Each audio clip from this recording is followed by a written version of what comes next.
So, how long have y'all been playing D&D, and what class do you play? I'm gonna let somebody else answer this because I won't be long-winded. I haven't played in years, but when I did do pen and paper, I was playing with a group of people that did vampire. Oh, I was Bruja, and they screwed up and let me have a van that I poured all of my points into the van as a weapon. It's a long story. They messed up. Let's just say they messed up. that's very Dungeons and Jaddies of it. I support it. That's great. Bring your Honda Odyssey. It's great, man. Did you say vampires? As in Vampire the Masquerade? Yes. So, I never played it, but I had a friend that played it. He didn't play. He got invited to play.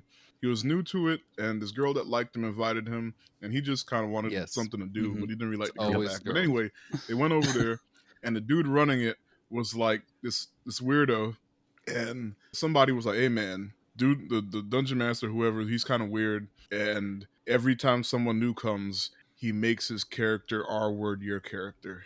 No. We're just going to let you know." So he was like, all right.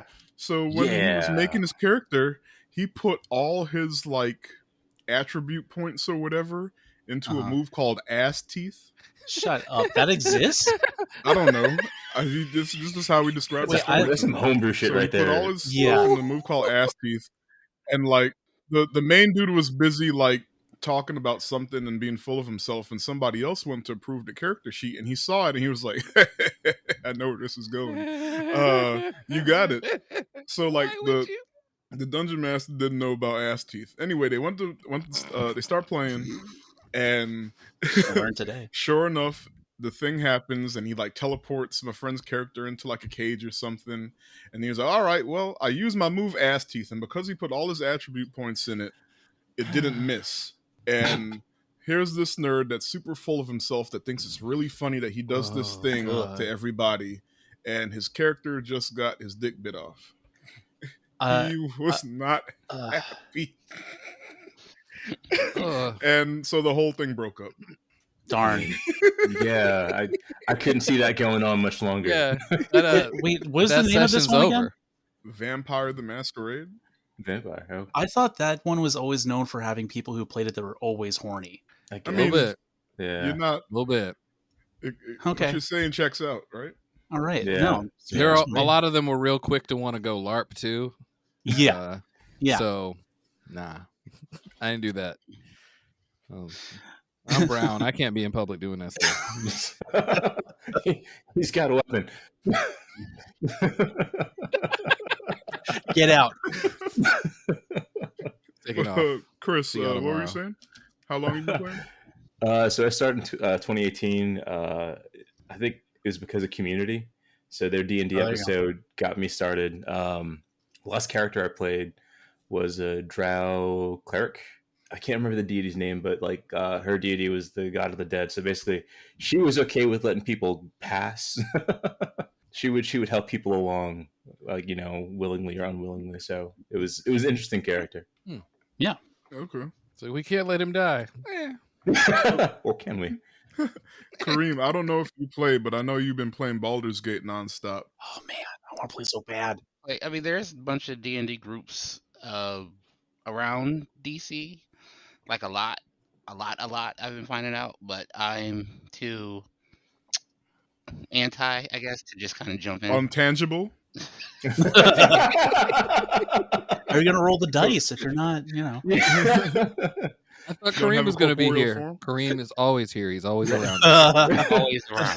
Karreem number generators exist on the internet. He's fine. For the listeners, this is a running joke because Karreem hasn't turned his camera on in 5 months. But no, I have been on Baldur's Gate almost obsessively. I've heard it's fun. Mauricio told me, only just found out that Baldur's Gate had anything to do with Dungeons and Dragons. He told me to place them there. And then when I watched the movie, because this is my first time seeing the movie, I was like, oh, they said it. Yeah. Okay. They even mentioned Neverwinter. Yeah. Yep. Yeah. Oh man, like Baldur's Gate being the city and everything. Yeah. Oh yeah, and then I started putting it together. Like, oh yeah, Neverwinter Nights. Oh, that's D&D too. Oh yeah, Icewind Dale. Elminster's in Baldur's Gate. He's also mentioned in the movie.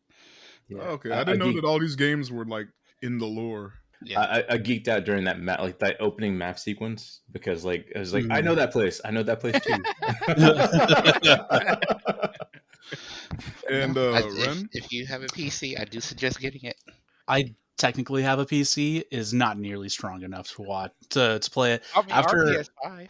we'll got talk an later. Xbox. We'll talk later. I'm That's a PC, I'm right? still waiting to get a PS5, man. Sorry, but D&D. So my parents played when I was a kid, so they'd bring me into their games every once in a while. I'd be like 8.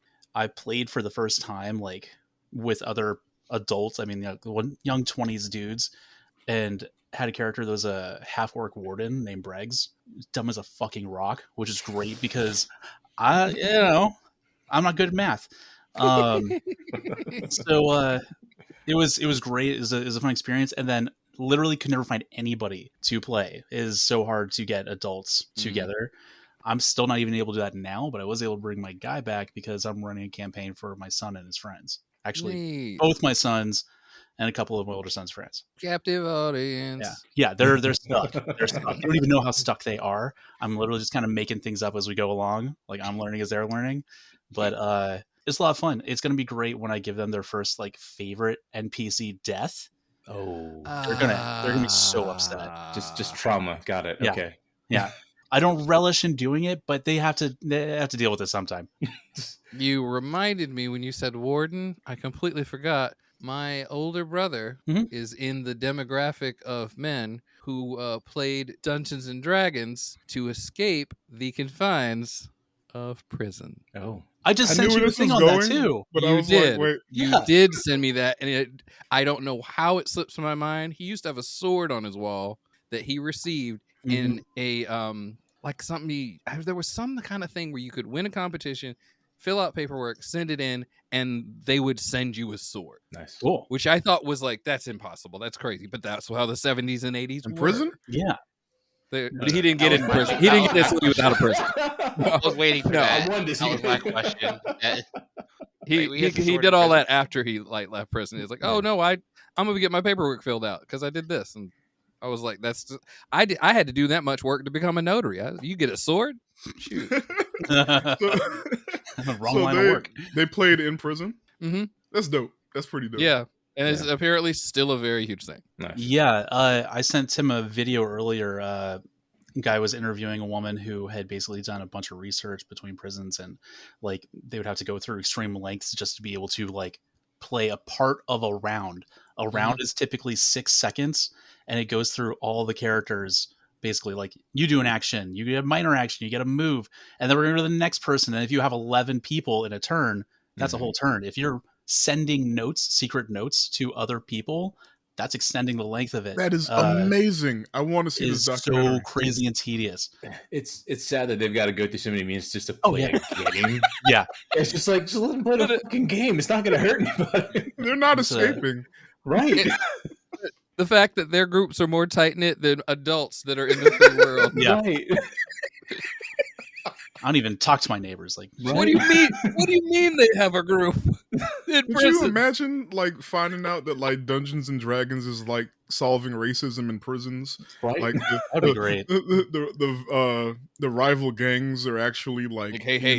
Don't you talk shit about Jose. He's our cleric. Yeah. Right. I'll beat the shit out of you in real life. Oh man, that's great. I never knew that. So awesome. My first time playing Dungeons and Dragons, I fell asleep while making my character. Everybody else kept going and they played while I snored on the couch. My second time was with Ren. He somehow, I don't know, was it you? I guess you were the dungeon master. I'm assuming you're the one who organized it. No. Cat was done DM. So Cat was DM. Yeah, I don't remember if I coordinated with her. I think she just put up a post and then had a bunch of people respond. But it was like my first time talking to you in that context and playing online for that matter. Cool. Okay, yeah. So it was Cat was DM. Cat from Keeping It Creepy with Cherry and Cat. You hear Cherry up here sometimes. Ren was there. I was there. Cherry, Mauricio, who still has one episode under his belt. he was on the air episode, and I think there was one other person. Like maybe you had a friend. No, I actually never met him. Or it was Filipino Cat's friend? dude. I think so. I think it's Filipino Okay. dude over on the West Coast, also in California. Okay, yeah. So it was like 6 of us, right? Yeah, I was playing a Filipino giant, basically. Oh, Kanye the Giant. Yeah, Kanye he's the just, Giant. and he had a fat stove, and he was dumb as hell. I I have a recurring theme with the characters I generate. I see. They're all And bad at math. mine was, I forgot the actual. Not based on any real world anything. No. I'm great at math. Love numbers. I forgot the actual name, so forgive me, hardcore D&D folks. But it was I was a lion paladin, like a lion humanoid. That was my race, and I was a paladin. Oh, furry? No, sorry. Oh, shit. I did pin the tail on for authenticity when we played. Do you know how hard it is to be a paladin? I did not realize that playing Baldur's Gate. Yep. I am not a good person because I've tried 3 times and broken your oath. I break my oath like within 15 minutes each time. Man, you have a lot in common with one of the characters in our movie this week, then. Yes. I already got the questions lined up for the end of the show. Yeah, there you go. Well, no, because I whenever we play these types of games with my friends, they always make me the tinky character, whether it's Overwatch, Final Fantasy. Can you? I might want to throw some magic out. Let me. Can I be? No, it's always a tinky class. You And said tink or tank? Tinky. Tanky. Tinky. Okay. Tink with a Y. Tank. That means something else in Britain. Look, we have a UK audience. I have to make sure. But I got you. I gotta look up terms now. Now keep going. I'm sorry. But no, I'm trying Paladin this go around because I thought, hey, Paladins look cool. No, breaking my oath. I'm not even knowing why the oath is broken because one. Because you're not even thinking about it. You just No, a bad because person. we there's one mission where I don't want to spoil anything for anybody, but you gotta make a decision whether you're gonna you defeat somebody and if you're gonna let them live and they do something for you, give you something. Or if you're just gonna, no, I'm gonna smite you instantly. No, you're evil. And I said, well, we beat you, so that sounds cool. I do need that. All right, okay. Evil paladin pops up. You've broken your oath. Like, wait, who's this? What? I did what? No, okay, all right. This is okay. I wouldn't break my oath. Oh, okay. Oh, you would. Oh, you would. It's not as I'm hard the as you dude who think. plays those type of games. Like no, I won't kill this NPC. Yes, I'll save this cat. Look, I don't got it. Like, I'm sorry. We restarted and they made me the paladin with the oath of vengeance because that's more. Because you're a dickbag. That's. Look now, if you're doing bad and you're killing people, I just want to kill you. I'm just gonna. It's the easiest. I'm not Batman. I'm not gonna leave everybody alive to keep doing it. Now the group won't let me talk to any of the NPCs for story or anything because you're a dickbag. My. Well, no, because the options is varied but still limited because I'm a paladin. I get paladin responses. Mm-hmm. And because I'm the Oath of Vengeance, one of the responses is, "No, I'm good. No, you did evil. I'm gonna kill you." Okay. And it's like, but we might need them. I'm gonna kill him. No, Karreem, go in the back. It's going back. I feel like I'm on the other side of the spectrum is because I can never do bad.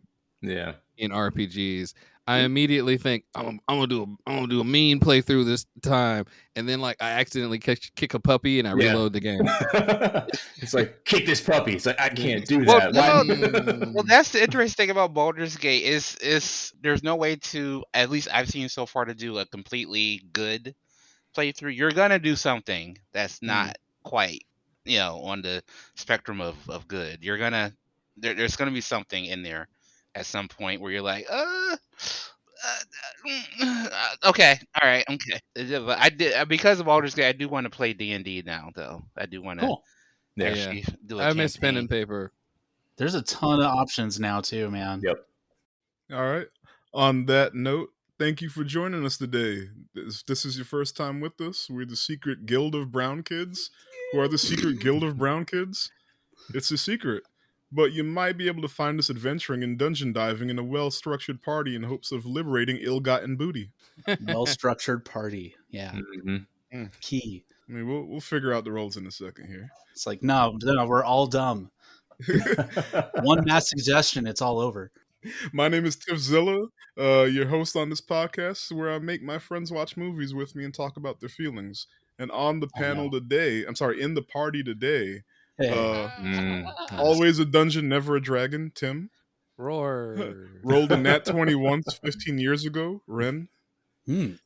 Numbers. Bombastic barbarian from Baldur's Gate that baked us up some bog beast buttered biscuits, and now we all have bubble guts, Karreem.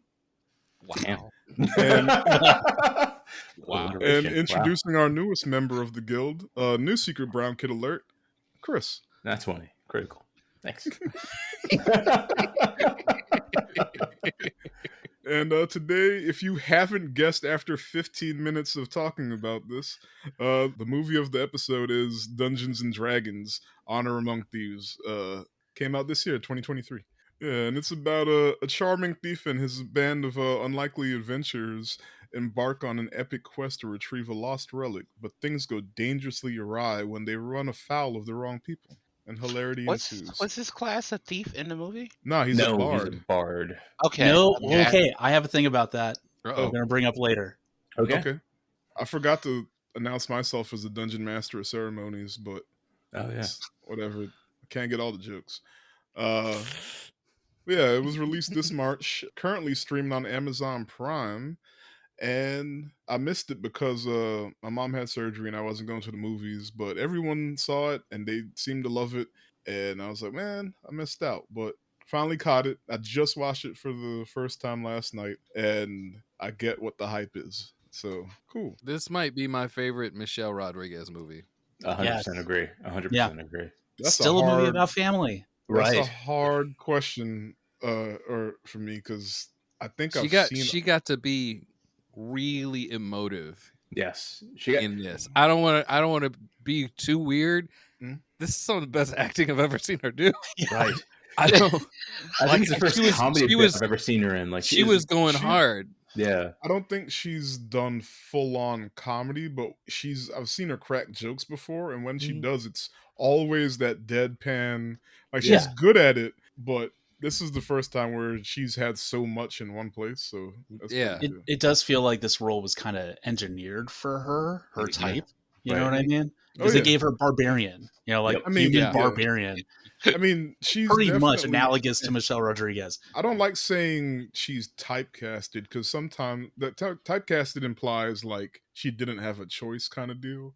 But she just might. I think she just genuinely likes leans into playing this role. Tough woman roles. Yeah, like we could put a butch lesbian in this role or Michelle Rodriguez. I don't have any problems with that. It's right in that spot. Yeah, she is a butch lesbian, though. Is she? Yeah. I didn't even know she was. I didn't even know that she was. Well, that's there you have it. She's just like, hey, I can do that. Are you sure we wrote it for a butch lesbian? Well, say less. I got you covered. Oh man. But yeah, directed by John Francis Daly and Jonathan Goldstein, who I guess they're a duo, and they did a Game Night and Vacation. Game Night was really good. I remember liking Vacation too, but I think I haven't heard a single bad thing about Game Night. But yeah, so starring Chris Pine, Michelle Rodriguez, as we said, Justice Smith, Sophia Lillis, Regé-Jean Page. I'm going to circle back to that. Hugh Grant, Daisy Head, and Chloe Coleman. I'm proud of myself because I've been fucking, not only have I been fucking this man's name up for a while, but I thought him and Kingsley Ben-Adir was the same fucking person. Oh no. So I was watching Secret Invasion. I was like, hey, Cherry, look, it's the Bridgerton dude. And she's like, that's not him. And I was like, what? Oh no. And she's like, that's a whole different person.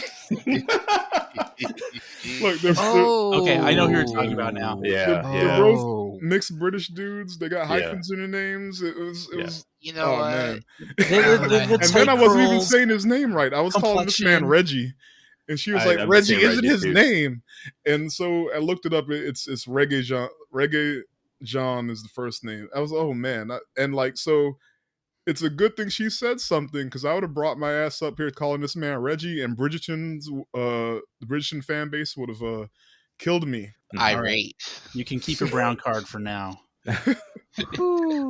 Man. Just don't let it happen again. You're on thin ice, buddy. Hey, don't feel bad. I think I just figured out from this movie that Justice Smith is an American. Oh, I didn't know that. He's done. Y'all British didn't know before. that? No, he's done. You just haven't seen a lot of his the Get Down and everything else. He plays. Yeah, he plays a lot of American characters. But just Tim hasn't seen him. Yeah. I've seen mostly the stuff where he's like, whoa, what's up? And now I'm like, oh, that's coming out really. Okay, figured it out. In it. Yeah. Shout out and apologies to Reggae Jean Page. He's uncocking his gun right now. Did he ever get the sword? Because wasn't there a thing where he wanted the prop sword from the movie, but they wouldn't let him have it for some reason? Why not? This is news to me. I thought that was a thing, and then it was like a whole social media thing, like give him the sword. Give him the sword. Give Reggie, or sorry, done fucked it up again. Give Reggae Jean his sword. Yeah. I don't know about that, but I mean, if he waits 6 months and just go to a convention, it's gonna be there at the sword dude shop. You know what? That's true. Yeah. Just show up at any con. Yep. Yeah. But yeah, budget was 150 million, box office 93 domestic, 115 international, 208 worldwide. Okay. I think by today's standards, which is incredibly fucked up, that is not a success, which irks the shit out of me. Yeah. Okay, I have a question. Is it unsuccessful in it being an advertisement, or is it unsuccessful in it being a movie to lead to a sequel? Because this felt like it was very much to try to aggregate attention to the franchise of just D&D itself. I don't know for sure. Well, not without getting specific to this movie. I'm just talking about the industry in general. Yeah. When So if they're spending lately, if they're spending above 100,000, they want 500,000 plus back. But okay, so I want 5 times as much.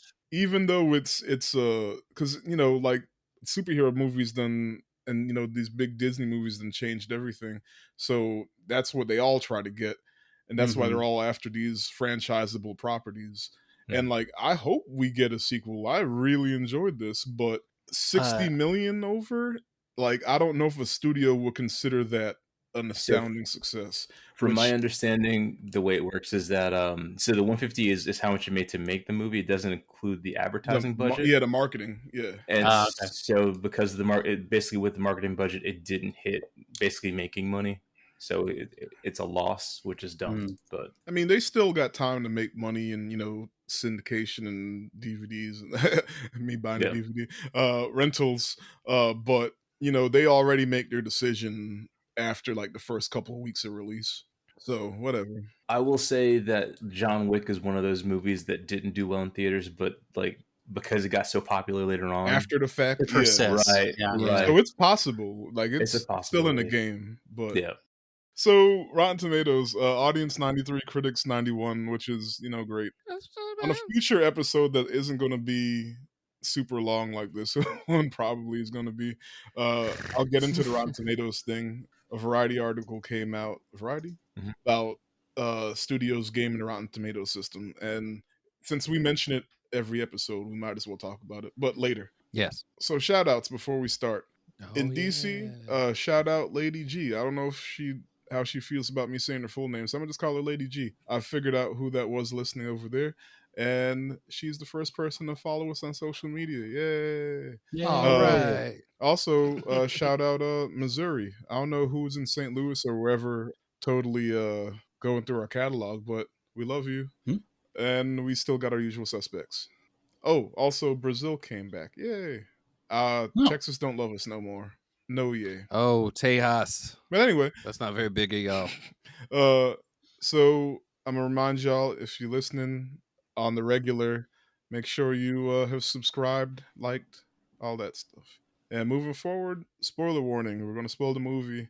Came out this year, so I guess it still might be fresh for some people like me.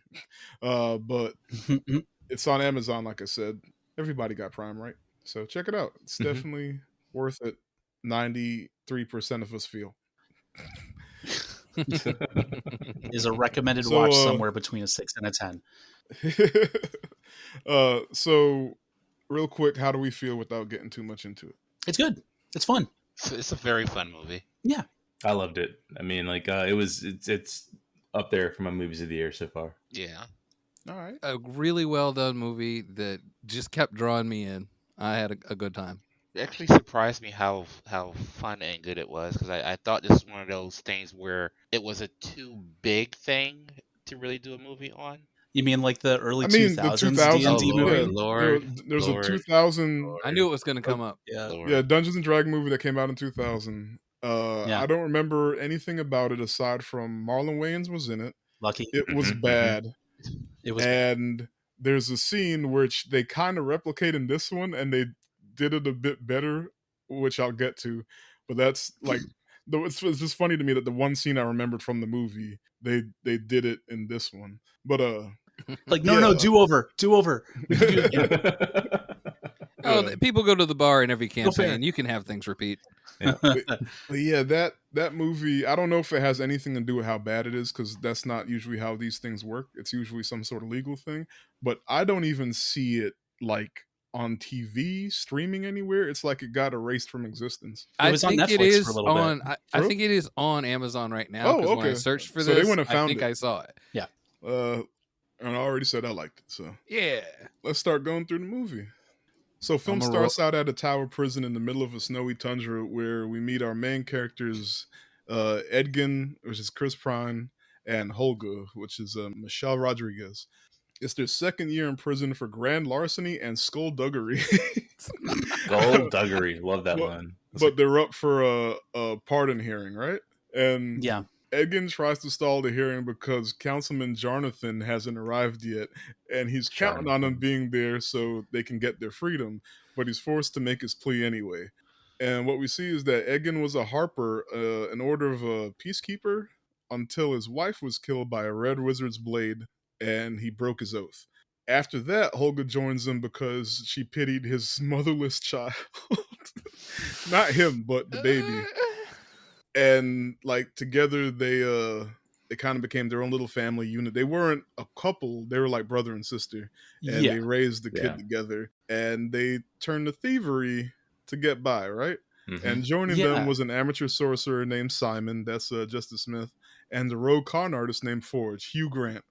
I shouldn't say I haven't seen a lot of Hugh Grant movies, but like some of his like pillars, like what is it, is it Love Actually? And then there's it's just like Love Actually. It's Love Actually and Allegations. But like I've seen enough of Hugh Grant to know that like he's best at being just this kind of character. This a smarmy scumbag. Yeah.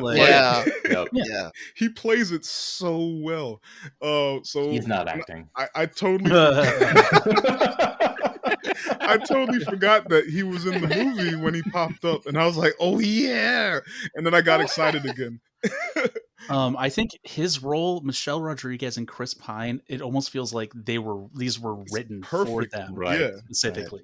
Right. Oh man! I did also like the amount of authenticity that went into the naming convention of the Aarakocra. Yes, the first thing. That's the bird. The spatial, Yeah. Jarnathan That sounds like a name you make up on a character sheet that you're like, I've been thinking about this for 10 minutes. I gotta put something down. They're like, Jonathan, get your shit together. We're trying to play a game. He's like, Jonathan. Jarn. The Aarakocra. I like the fact that they included an Aarakocra at all. I was just like, really? Oh wow, okay. I don't know if you'd call it prosthetic because it seems like a big ass suit with apparatus that you put on, but they went a really weird direction where it seems like they made it really difficult to replicate for future movies because everything was kind of like robotic and stiff a little bit. That's one of the things I have an issue with. I enjoyed that. I like it. I thought it was. I like it. I appreciate it, but I don't know why they didn't go to making things look a little bit more human. Because even in the books, they still have like a human musculature, you know. They like probably the Dragonborn decided that they would do it practical and then went from there. And it was like, we're not going to worry about CGI. And because it's practical and it's just a human in a suit, the suit had to be bulky. I will say I prefer practical. I don't like CG. I don't think it would have been the same kind of movie. But just something made all of the other races, like the Dragonborn, the Tabbings, I can't remember what the cat people were, but they look so much less like they do in the books. You know what I mean? Because they're bulkier. The cat head, huge. Yeah. I don't know as much as you do, but like the goofiness of all of that, I loved it because the movie was a goofy movie. Exactly. It was still charming. I'm not taking anything away from it. Yeah. It added a layer for me. And like on the council, it was 2 humans and a Dragonborn. Dragonborn, yep. I think one of them was a dwarf. Yes, the lady. The lady was a dwarf, or she might have been a halfling. She was just a small person.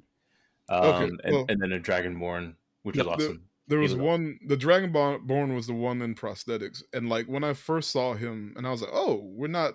Like this is the level of movie we're watching. Yeah. Okay. And I was like, okay, and how stiff he was, as goofy as it was, like you said, it was still charming, and I liked that. All of them had very Dark Crystal kind of feel to them. Yeah. As soon as a movie tips in, like a Guillermo del Toro movie, heavy into prosthetics, I'm sold. Like, you know what I mean? I don't have qualms with it. It just seemed like it'd be difficult to do in another movie. Yeah. So they were later joined by the mysterious Sofina, right? Oh, anyway, I was calling. She's Sofina all through my notes. So Sofina, who got them to raid Harper's stronghold, where Edgin would be able to find a tablet of reawakening, in order for him to bring back his dead wife. But things go south, and Edgin and Holger were captured, right? So as soon as Edgin finished telling the story to the council, and they're about to announce their judgment, Councilman Jonathan, like we said, who's a humanoid bird person, we said Aarakocra. Aarakocra, that word. He comes in because he was delayed by the storm, and Edgin runs over and hugs him, and he's like, Jonathan, you're here. I'm so happy you're here. And so like the way they were making it seem was like he would just have sympathy for the story. Nah, these motherfuckers, because he's a bird person, they had a plan which they enacted to jump on him, knock him out the window, and hopefully like he would start flying and break their fall, and then they just run away, which is what they do. And that shit was so funny to me because like when they as soon as they go out the window, one of the ladies on the council, you said she's a dwarf or halfling or whatever, all you hear is go, Jonathan! Jonathan! I also love we approved your pardon on their way out. They'd waited like 10 seconds. Yeah, but wait, we approved your pardon though. So I believe, so I just wanted to bring this up real fast. I believe during the exposition, because he's trying to kill time until Jonathan gets there, he tells him about everything, including how he came to the point of stealing, right? Like he talked about the Red Wizards killing his wife. Did that part happen already? Oh yeah. Okay, so this leads to my theory that he is not a bard. He is an Oathbreaker paladin because he also never casts any bard spells the entire movie. He's just hitting people with a lute. That's it. The spell could be on the lute. He's never cast any spells though. Unless he's his an Oathbreaker plans. paladin. He's not acting as a paladin. Well, wait. Did he though? What do Because Oathbreakers paladins, are they able to not, or they're not able to cast spells anymore? I thought it They severed their lose connection to their deity, so they lose their powers. Oh, okay. they lose their powers and are supposed to get another power set once you accept the fact that you broke your oath. But if you don't, it He leaves never you. accepted that. Yeah, it leaves you like in a limbo. In fact, at some point we'll get to the character. He says that you might have given up on your oath, but your oath hasn't given up on you. So shouldn't he still have powers? No, Not if you're not accepting any of it. Yeah. Okay, so he's just in a limbo. Yeah, he's like he made a psychological like dam between himself and like whatever he swore. All right, that's fair. But I don't think it's a bard. I think that was just like a red herring. I will say that. So he does. I think he casts, like, I'm going to assume he casts charm when they're trying to sneak into the. No, the that was. I think that's just a successful that roll. was Simon. That was Simon. It was in conjunction with, so that would be like a help action. So he was helping him to cast charm so they can sneak past. But you could be right. I don't know. I was just saying. I never saw a single bard spell. Yeah, I was kind of disappointed. So what? So was that a successful roll when Helga was, when they were on the horse after she visited her? Oh, this later, but when they were on a horse and she was all upset and he started singing and she instantly got happy. I feel like they put so much special effects into every single time a spell is cast that it just seems like he's just playing a song to try to make her feel better. I don't know. In that moment, like, but they're already like longtime buddies. So but still, I mean, but it was like almost like a light switch at how she just, I don't know. That loot on I him. mean, Like, it's just a theory. It's just a theory. If you like a song and it makes you happy when you hear it. I mean, like if I hear Cash Money Records, I'm like, all right, it's a bad day, but so your dog just died, and then you're all sad and crying, and you hear Cash Money. It's like, oh, all right, okay. Good day. No. Good day. Boy, you look good. I'm gonna bury this dog in the yard. No, I'm in it.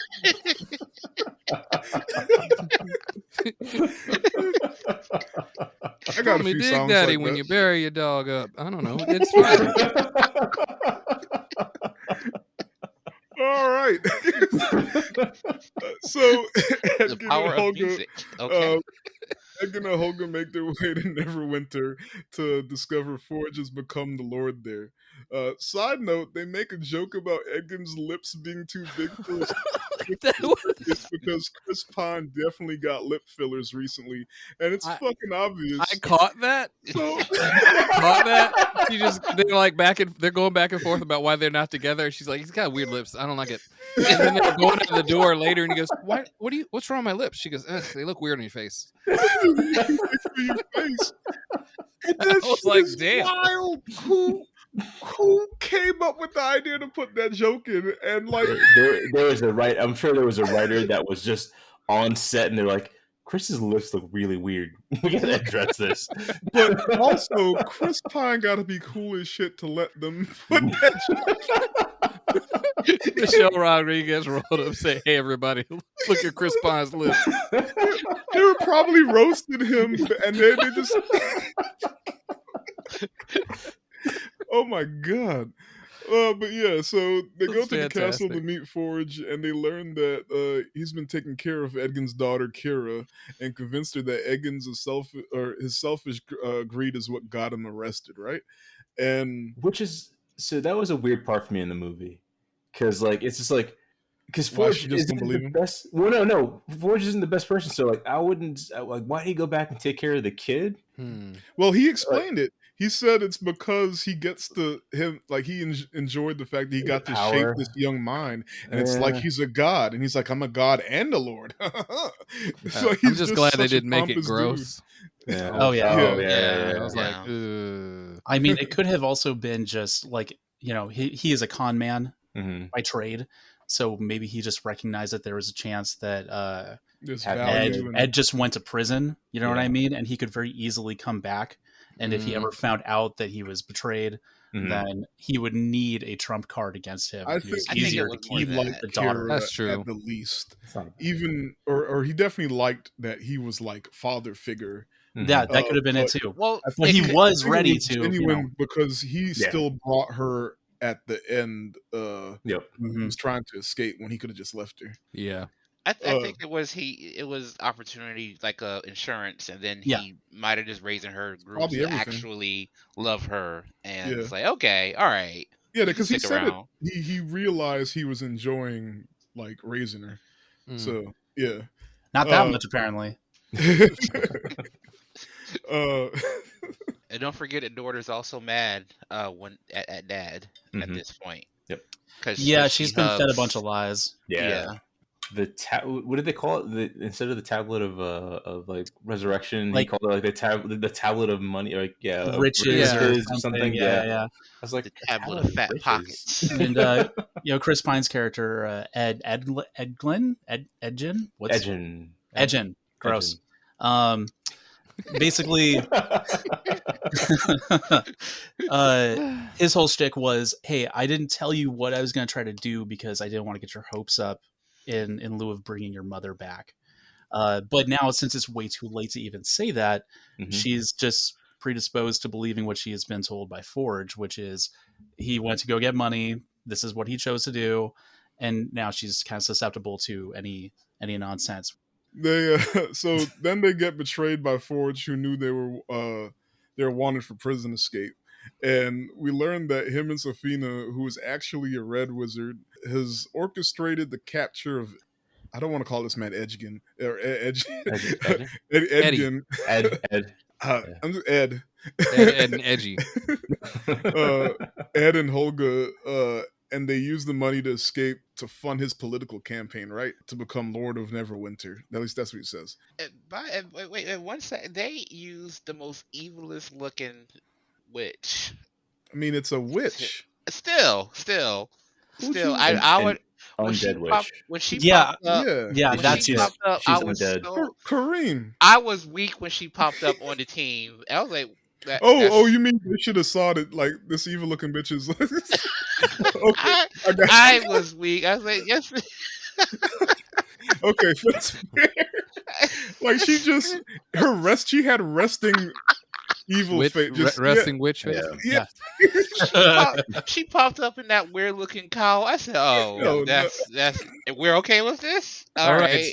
Let's all team up. This is my friend I just met named Dr. Kills Us All. He's really into heroin chic, just fully blacked out eyes. Ren already said this, but I'm gonna say it like 3 more times. Like, they're dumb. I love it. I love that the whole team they're fucking idiots to the point where they make the joke in the movie at one point. Yes, when they're in the Underdark and like those things go by them, it's like they attack things based on their intellect and like they just walk by. Walk by. That's insulting. That was hurtful.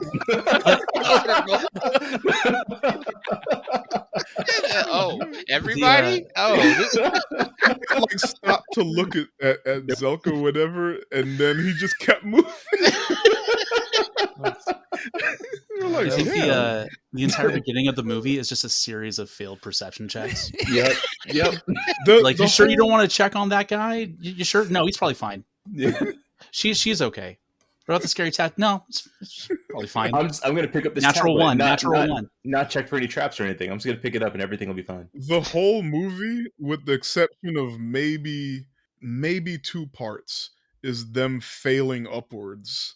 Yeah. And I love it. But yeah, there's a part where Ed and Holga charges Forge. This is what I was talking about. They charge Forge, and then Safina turns the floor into quicksand. Mm-hmm. That's what I remember from the old movie, except it wasn't. I think it was supposed to be quicksand, but really, and I remember sitting there in the movie theater thinking, that just looked like a bowl of cream of wheat. Why did they catch him in cream of wheat?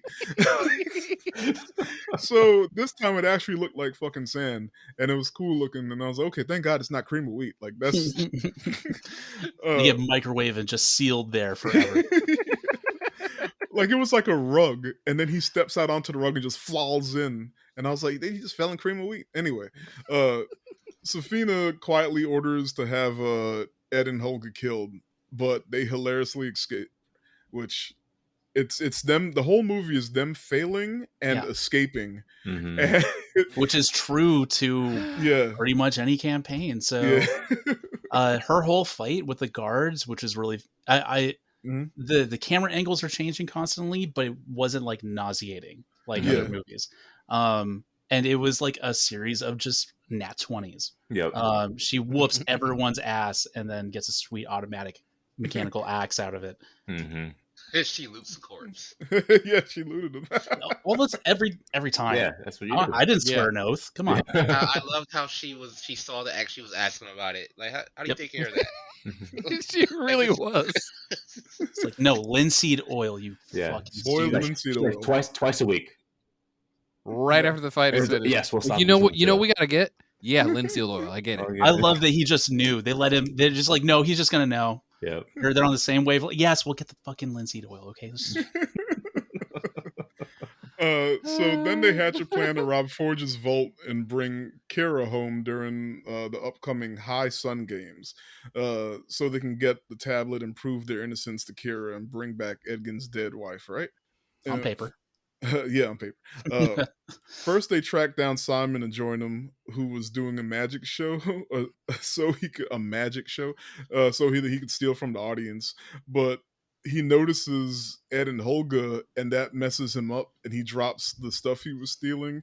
And then when everybody sees that all their stuff is on the floor, they shard him. He's nicking our bits and bobs.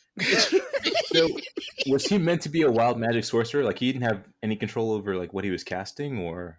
I think so. There's an element in the game that gives you like in actual D&D that like is ground finally and allows you to cast magic.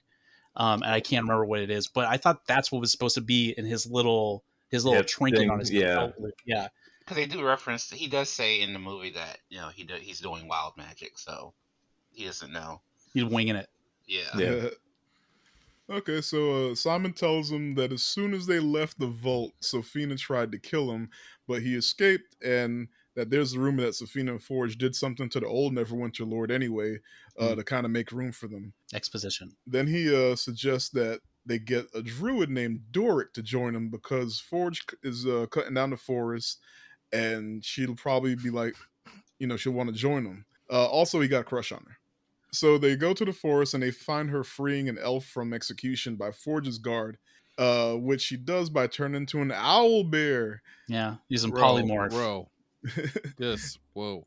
Then they follow her to like an elf bar, and they convince her to join them. But like when she first sees him, she was like, "Wait, who are you?" And Simon's like, "I courted you. You said I made you feel sad, not from anything I did, just from who I was." What are you doing here? We need a dare. We don't need a dare. Yeah, there was the deer exchange was fantastic. They were trying to speak at a bar, I think, with Simon, and like, well, how do we get in? How do we get in the vault? And of course, Holga's like, oh, get somebody's mentioned getting someone that can polymorph, and then she's like, oh yeah, they turn into a deer. And then of course Chris Pine's like, and he's like, yeah, why would we want a deer? The deer around the kingdom? Yeah. Why would we want a deer? It's a city. And it's amazing. So, that's the very next part. So next we see Sofina talking to another red wizard, Saz Tam, which is her boss, I guess. Really spooky. I really like the effect. It was just a dark cloud in the corner, and you slowly gain focus on it, a little bit more. That was nice. Yeah. Great effect. And which is funny because here we learn that like she can't stand Forge.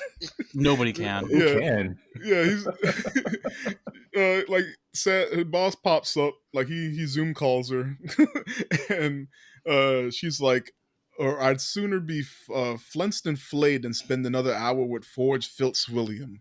And he's like, "That man is insufferable." And he says some other stuff, and he's like, "But take solace in knowing that your work here is nearly complete." So then Forge bursts in. It's like he knew that they were talking about him, and he just pops in like, "Hey." And Sofina, like, or I thought she stormed off, but really she already knew what time it was, and they had to go look at the vault or whatever. And meanwhile, there's a fly buzzing around Forge, and so like his company comes, and they're like, "This is the vault we're going to put all the treasure in, and it's sealed with this super magic or whatever. And then he's like, Safina, tell him how secure the vault is. And she's like, it's sealed with this thing. And he's like, all right, well, thank you. A thing that's really hard. She's like, Safina calls silence because she senses a wild shape among them, and she tries to zap a fly, which starts to haul ass, and then it starts to change form as we realize that the fly is Doric, the druid that we just met.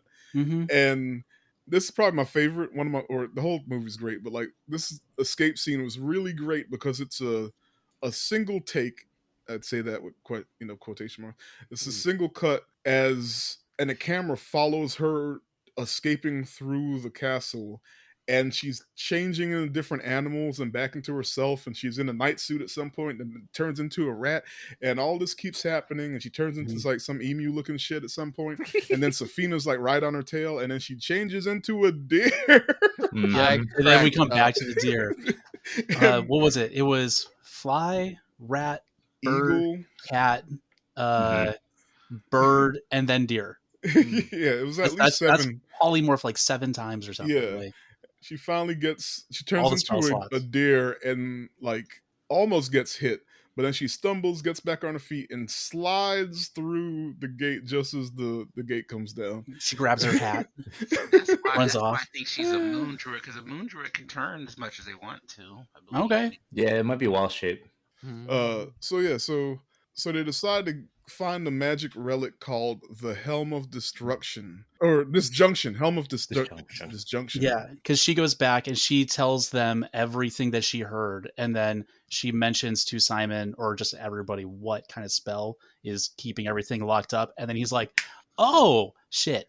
And then that's how they get to the Helm of Disjunction, which is supposed to dispel magic, basically. Yeah. So, but first they got to travel to a graveyard to ask Holga's ancestors where to find it, because Simon has a token that lets him talk to or ask dead people questions. Only 5 questions. 5 questions. And her people at a war 100 years ago were the last allegedly to have had it. Yeah. Then we see undead warriors arrive at Neverwinter to greet Safina, who summoned them because she got a hero problem, right? And then she's like, okay, well, you can start by killing these guards behind us who failed to stop them from escaping. And so, like, bro, like, so then the party stops at Olga's old house to visit ex-husband, which we get a funny little cameo from Bradley Cooper because he plays like halfling. Yep. And Holga gets her old walking stick for the journey. And we learned she's got a fetish. She's got a type. Yeah, she got a type. Hey, she like halflings. Yeah. And that's why she was kicked out of her has a fetish for big burly women. Yeah, he does. Because he got another barbarian. You and me both, buddy. Love scaling a tall woman, Like, I was like, he knows what's up. He knows what's good. She's even taller and bigger than Michelle Rodriguez is. But she mad cool. She comes in. She's like, "Oh, hello. Hey I heard a lot about you." All right, I really like that. Half giant? Is she a half giant? No, I think they were just normal humans. Yeah. He's just small in the house. A little small. They did the whole met each other halfway. Hobbit Gandalf thing. Yep. Well, no, because the woman was even bigger than Olga. She was abnormally bigger. I don't know. I didn't see them like closely enough together. I feel if we had seen them both go out the same door, I would agree with you. But I think he just built the house just above his own size for Holga, so anyone in there would have just still been big. And if I'm remembering the scene properly, she's sitting down and and then the other girl walks. The camera angle made it look like they were trying to say she was bigger. Take her in a she fight. might have been. Hey, thicker. Size doesn't matter. To the halfling, it does. I mean, clearly. That's obviously the point. Yeah. No. So then they arrive at the graveyard and they start digging up bodies, and we get a funny sequence as the dead warriors point them to other dead warriors until eventually they reach the one who actually had the helm they needed, and he tells them that he gave the helm to Zenk Yandar, a paladin who fled his country Thay when Saztam turned the Thayans into an undead army. I will say that the beginning of this scene with the zombies was actually in the trailer, which was, they tried to use to sell it. Be like, haha, it's so funny. It was pretty amusing though, because if you ever had a really stringent DM that's like, no, you use up all your questions and your spell slot, haha, you just screwed up Commune with Dead. It's like, I don't. Okay. All right, let's do it again, and they do it like 5 times. Interview 4 or 5 different zombies. The first one was the best one because like they got nothing out of that guy whatsoever. It's just like trying to figure out how this works. So 5 like questions. that sometimes. Yes. was that 5 questions? Does this mean that I don't know why it's easier for me to say Regé-Jean and Zinc? Like, it's just a weird name. But does that mean that Zinc is really old? That's what I was thinking too. Because like, if this happened like hundreds of years ago, and he's supposed to be a human, so I'm like, he was. What was he? In the memory? Yeah, was he cursed? Yeah, he was cursed by. He was exposed to the red smoke, and that's why he has why tattoo on his head. Got it.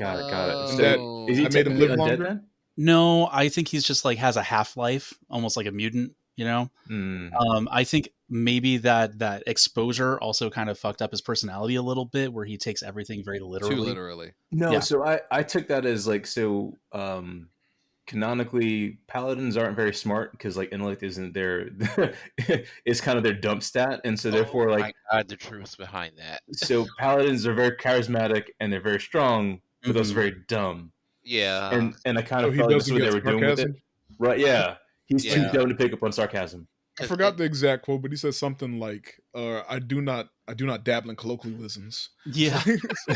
Okay, buddy. You don't know how much that hurts, because even in the game, because of the stats, my character fails every perception. Yeah, that's what was happening with my lion. Yeah, I remember that. It creeps over into other franchises because I'm pretty sure paladins in Fallout aren't the brightest people. No. Shit. That's why there's. I think it's just a rule of the game. Like, they're just dumb. I just wanted to point out that Leroy Jenkins was a paladin. Yes. Oh my God. Also true. Well-meaning, like, they'll uphold the law, but they're dumb. Fucking ACAB. That's why they it now can they understand. Oh, okay. This I'm Paladin 1312.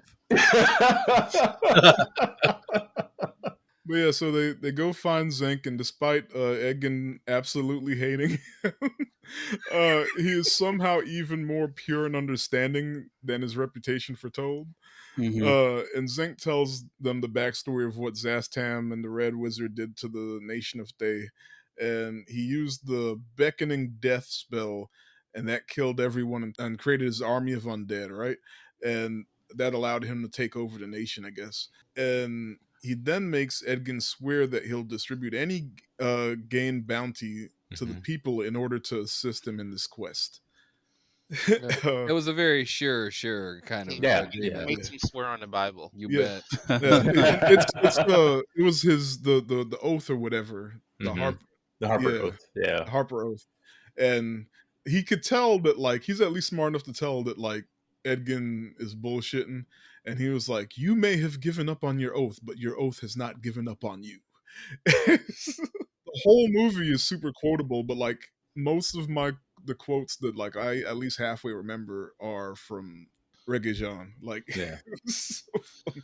At some point in this conversation, when he's trying to convince them to join him, and he was like, and you can have a share of the loot, and he's like, "I'll have no parts of this ill-gotten booty."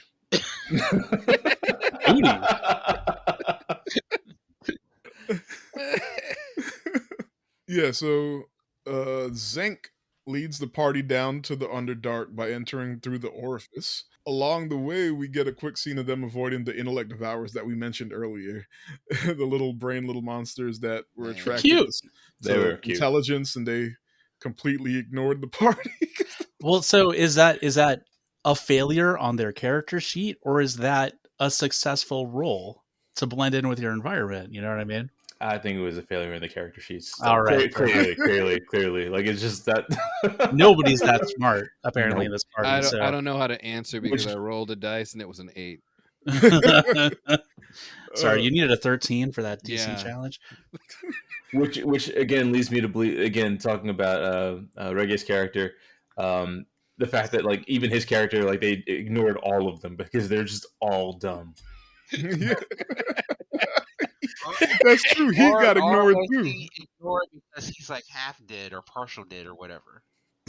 Well, I mean, it could be both. Like, it could be that, or it could be that he's also not that smart. Or I don't know. I'm listening to y'all. I think he's smart because of the way he hid the helm. Yeah. Yeah.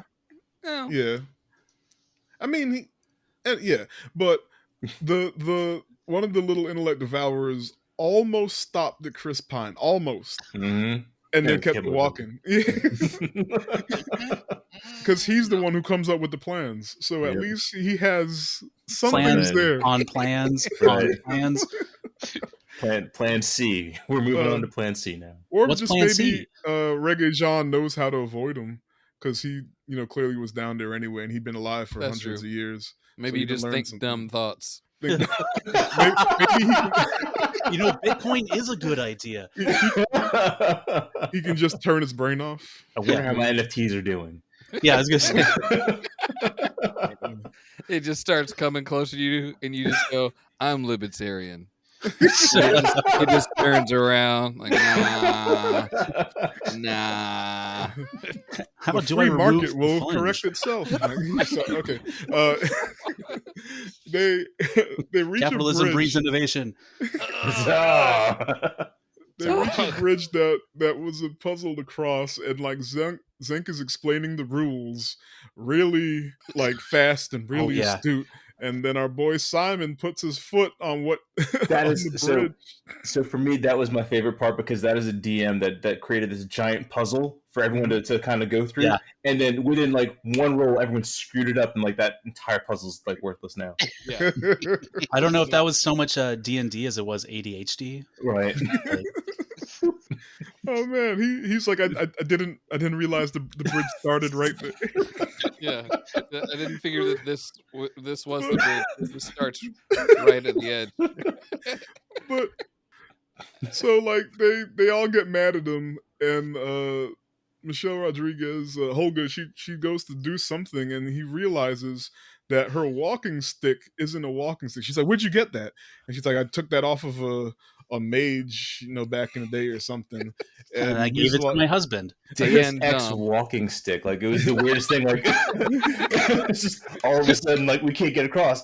Boom, we can get across in like within seconds. Which is very D&D. Hither thither staff. It's a staff that creates portals within 500 yards. I legitimately would have totally bought if they called it Deus Ex Machina. Like, that would have been.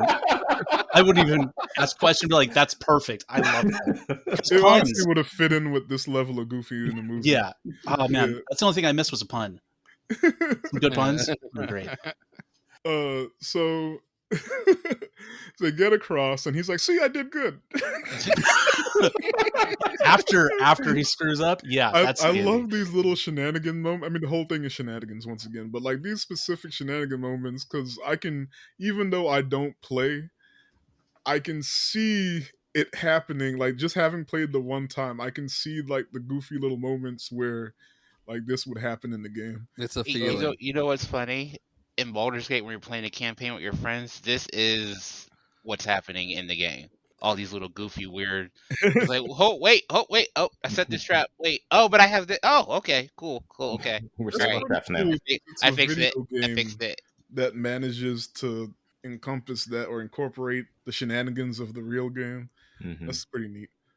So they find the helm, but Zenk. But Reggae Jean literally smells evil as the so that was detect evil. That was so funny.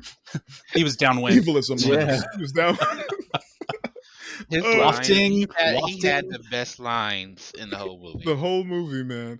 And he's like, "Evil is among us," and like it's the undead Thayans, that assassins that Safina dispatched to find them, and apparently he's fought them before. So we get a dope fight scene where Zenk takes on literally all of them solo. Mm-hmm. And like the party's just standing there watching.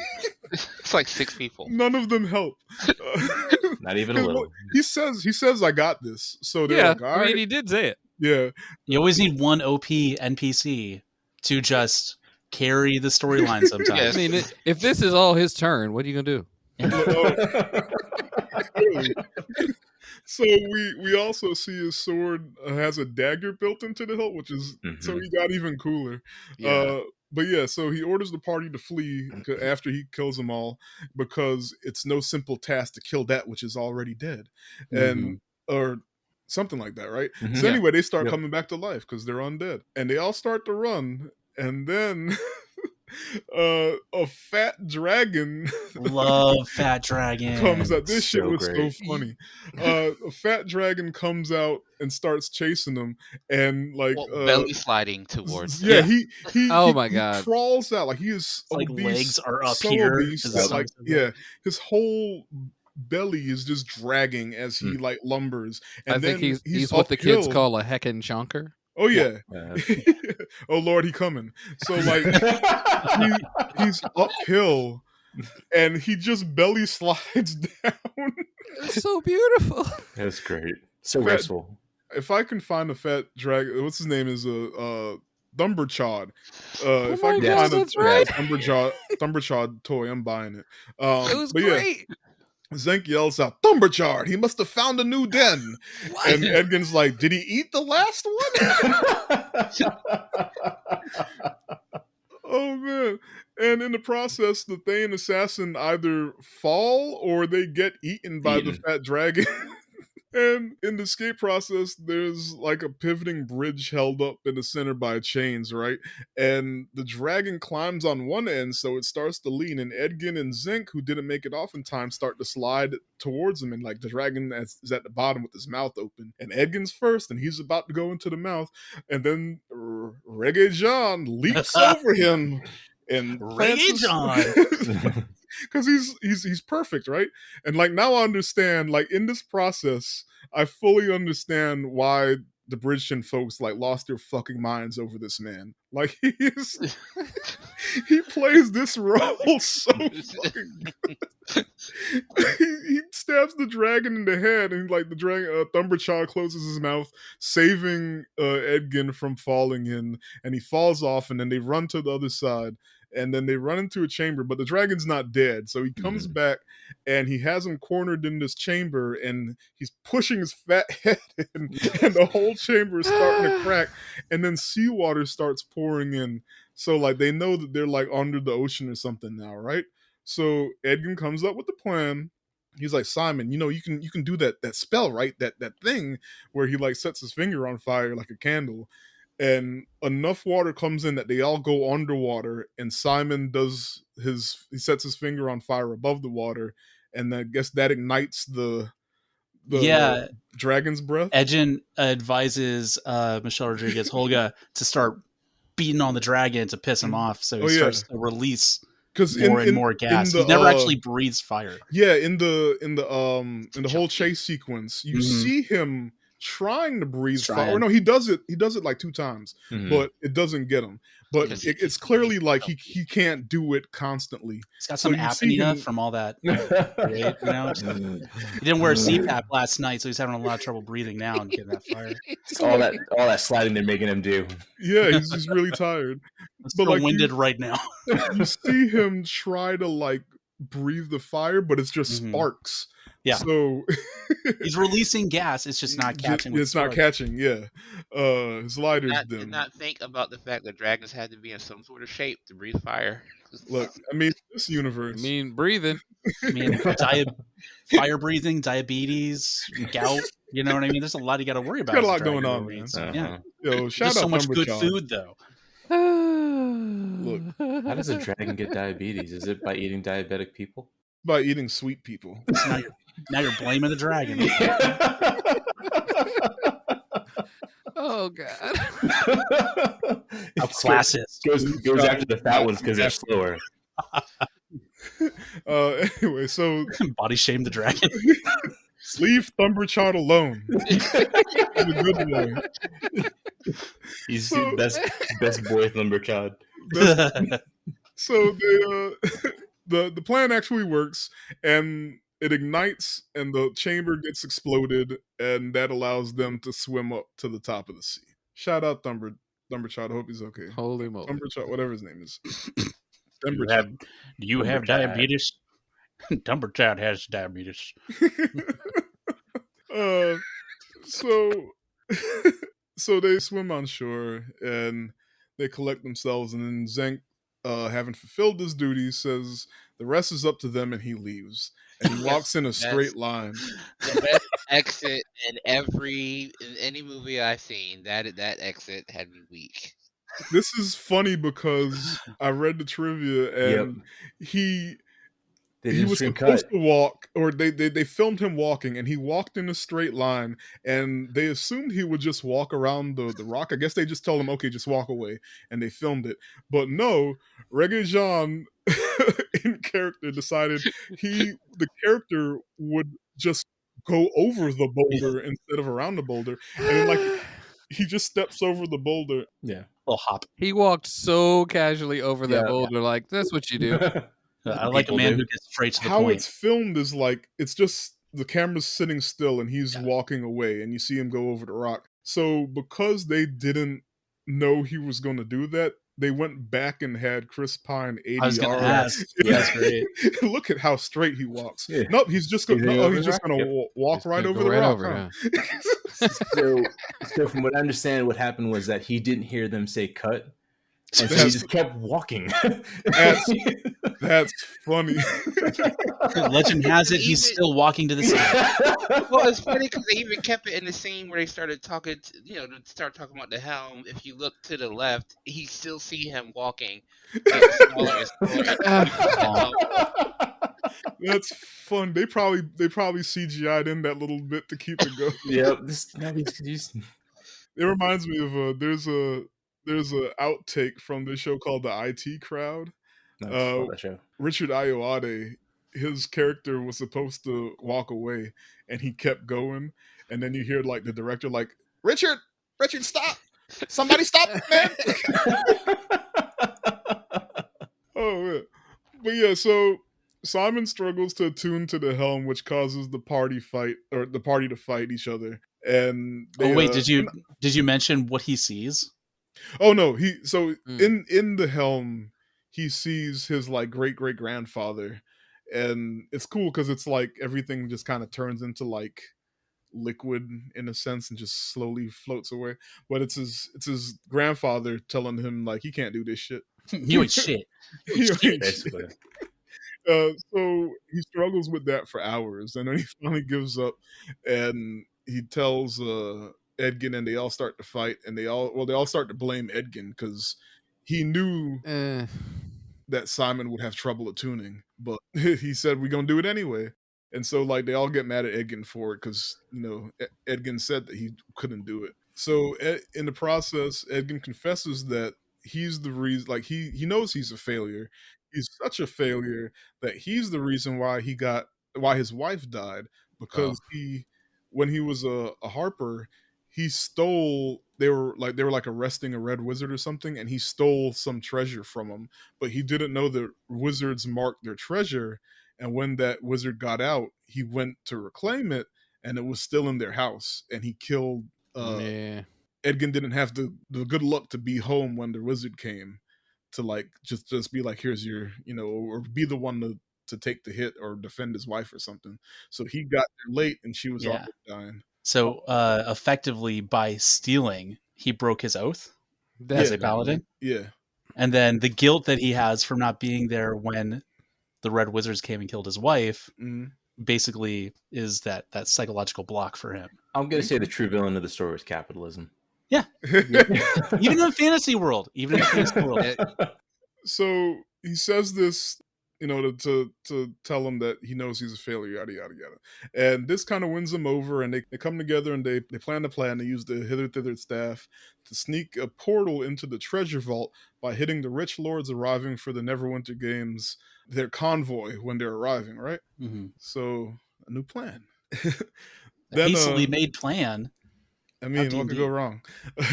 So when the games are about to start, they go to enter the portal, but the portrait they placed the port in has fallen face down and they can't enter. So Edgin says they have to go back to plan A, which is Simon attuning to the helmet so that they can turn off all the magic around, right? And he has no choice but to figure it out now. And Doric, the druid, Doric says she'll keep trying to chip away at the floor so she could turn into a worm and slide through the portal, right? Edgin, Holgan, Simon distract the guards to get into the castle. I say that because it didn't quite work. That shit was funny when he comes in singing and then he starts glitching. And his face gets. the guard is like, what madness is this? Yeah, Simon is casting a minor illusion basically to show Edgin like playing a song, and then gets his foot stuck in the walkway, and then they're trying to get everything away. Goes sideways after that. Up his concentration check. There you go.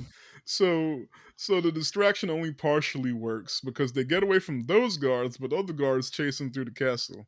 And then we get like a cool fight scene with Holga, and like Simon and Edgin, they don't really fight. They're just mostly dodging and running. But Holga's like beating the shit out of everybody. Because he's the barbarian, right? Yeah. Yes. She got it. And in the process, Simon finally attunes to the helm by finding his confidence. And that's what it was about the whole time. And like Edgin's like, see, I believed in you. I knew you had it in you, because every time like we in some shit, like that's when your magic gets powerful, is when you finally like get that moment. Yeah, that moment manifested in him punching his great-great-grandfather in the face. It's funny because he punched his great-great-grandfather in the face, and then he turned into him, and he's like, see, I knew. Oh, it was me. That shit was me. It was I'm my own grandpa. I've been my own grandpa all along. Make a cut of that scene where like when it turns to him and he just goes finally, and like, it's my own worst enemy right there. Oh man! And Dort, at the same time, Dort finally chips away enough to get into the portal. Just in time. Yeah, just in time, because folks came in the room. But then they realized they're in two different vaults, and what red they thought herring. was the vault was really just a trap. It was an empty room with the magical octopus trap that got Simon and Holga. Doric gets into the real vault, which is actually a room out by the water, because Forge is stealing that money. They're loading all the treasures onto a ship. And then she gets caught by one of the guards and gets knocked out. And Edgin finds his daughter Kira in the castle, but it's actually Safina playing the trick on him. So he gets caught too. They all get caught. And can I just input real fast? Sure. That was the dorkiest fucking laugh that she has. It was. It was so unnecessary. Yeah. Edgin finishes explaining everything. He comes to the truth. He says, baby, this is why I left. I'm sorry. Blah, blah, blah. And then Kira starts laughing. And then like the audio mix in between her and Sofina's laugh. And then just how Sofina is just chortling, I guess, is the best way to describe it. It was the dumbest laugh. It was like a Mean Girls laugh. Yeah. I liked it. Forced. But it was because she's like, it's so, she's she's like how do I say it, like she's just this evil character, the evil 300-year-old character that's like, and this is forgot how to laugh. Yeah, she forgot. Yeah, exactly. She's always just mean mugging in the corner the whole movie, and this is like the one part where she shows some emotion, and it's weird.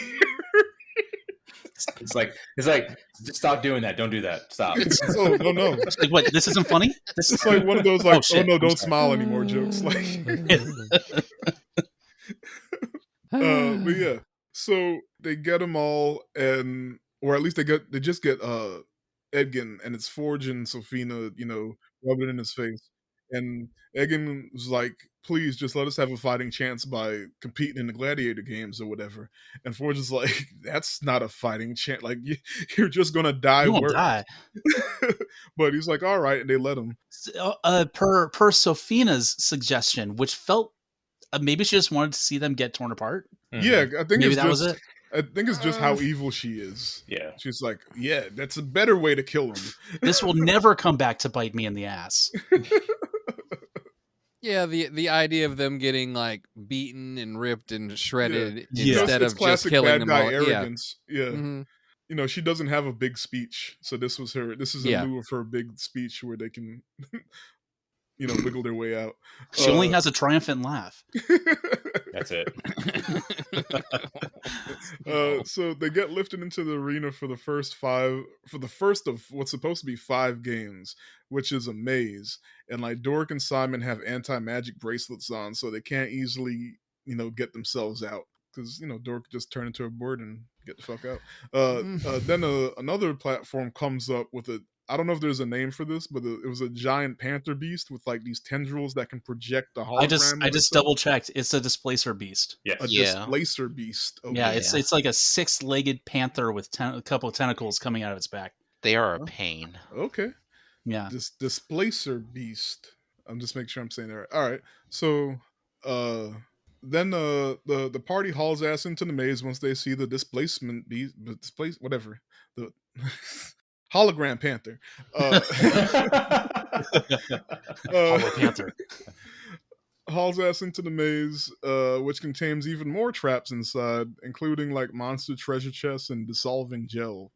Mimics and gelatinous cubes, right? Gelatinous cube. Okay, thank you. And they eventually reach the center after dodging the beast a few times, and there's like a protective cage in the center that they can get in that the beast can't get through. So fun fact though, the people in the cage were from the 80s cartoon. Yes. That's cool. Absolutely. 80s cartoon. They're one-to-one representations. They looked great. Yep. That's so cool. I knew something was up with that because they looked too specific. Yeah, like the one dude had yellow on. Like it yeah. That's really neat. I need to go back. They did a cool job with that. Yeah. There was another funny reference was during Simon's show back before he met up with everybody. He does a spell. It says, "Look, fresh cut grass." I don't know if you guys listen to Critical Role at all, but there's an automaton I think named Fresh Cut Grass, and that's the campaign that they're playing right now. But the joke is, oh yeah, I was made by a certain person. She named all of us her favorite smells. He was fresh cut grass. Another one was pussy. Oh so, no! Yeah, that's the gag. So I was like, I'm wondering if they were mentioning it because Critical Role is all D&D. But if that's the case, and they had those actors in the labyrinth scene, then it would make a lot more sense. There's a perfume called Secretions Magnifique that and that's another podcast. You would know this. You would know this. Look, I feel like so.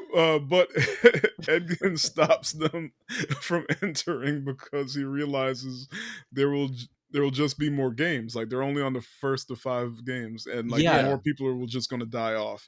So and every time, like, is it every minute that passes, a next wave of walls falls? Like it's preceded by a bell. Yeah. So Doric tells them she has a plan and to follow her back to the the gelatinous cube. Yep. Mm-hmm. Yep. Yeah. Because she almost got stuck in it. Her hands, I think, and then Holga yanks her out. She's like, almost lost my hand, and then Holga says, "You lost something else. But you lost you lost your bracelet." Yeah. So that worked out, and so they run back and. The next timer was about to go off, so the cube was about to go into the ground, and they jump in time just before the hologram panther gets him. And but real quick, she had to like convince him to do it. She was like, "Look, I'm going to pull you out. Just trust me on this." And they all jump in. The cube goes down below the arena, and she turns into a snake. And or right before, or as they jumped in, she made sure she got like a finger out. So she had a hole to slide out of. Turns back into human, she gets them pulled out. Yeah. Actually, she's a tiefling. Yeah. Sorry. I've been meaning to say that the entire time. I'm sorry. Homegirl used the spell called "Don't Tread on Me." No. Did you not see her horns and tail? Wait, well, explain that to me. She's a a tiefling. tiefling, Her so she's race like is a tiefling. Oh, her race. Okay. So the thing is that she mentioned being born to human parents, so it makes Yes. me wonder what the lineage of the tiefling is. It's just like they're touched kind of by See, okay, we need to I talk feel like because you I was can wondering curse that people myself. though. Is it a curse? No, No. it's like part like half demon kind of. So they get below the arena now, and they escape out to the ship, the treasure ship that's about to pull out. And Forge arrives with Kira, because his business with Sofina's done. Like that was their agreement. Like they would use the Red Wizards would use him to win over the people and get, I guess, control of the city, and then he'll peace out with money, and then they'll use the people in the city. They'll get him in one spot, and they'll do the what is it, beckoning death or whatever spell all over again, like they did with the Thayans back in the day. So he arrives with Kira to escape, but the guys are on the boat, Edgin and the gang, and he's surprised by him. And Holga, whose favorite thing, I don't think I mentioned it, her favorite thing is potatoes. She sees one and she throws it because it's important, because she throws her favorite thing. She wastes it by throwing it at Forge so that they can snatch Kira from him. Shout out Potato Girl. NFL draft lineup. Olga, barbarian. 25 sacks of potatoes.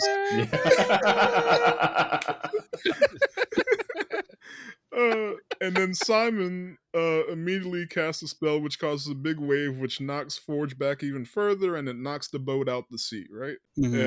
But then they see a clearly evil spell is being cast above the arena.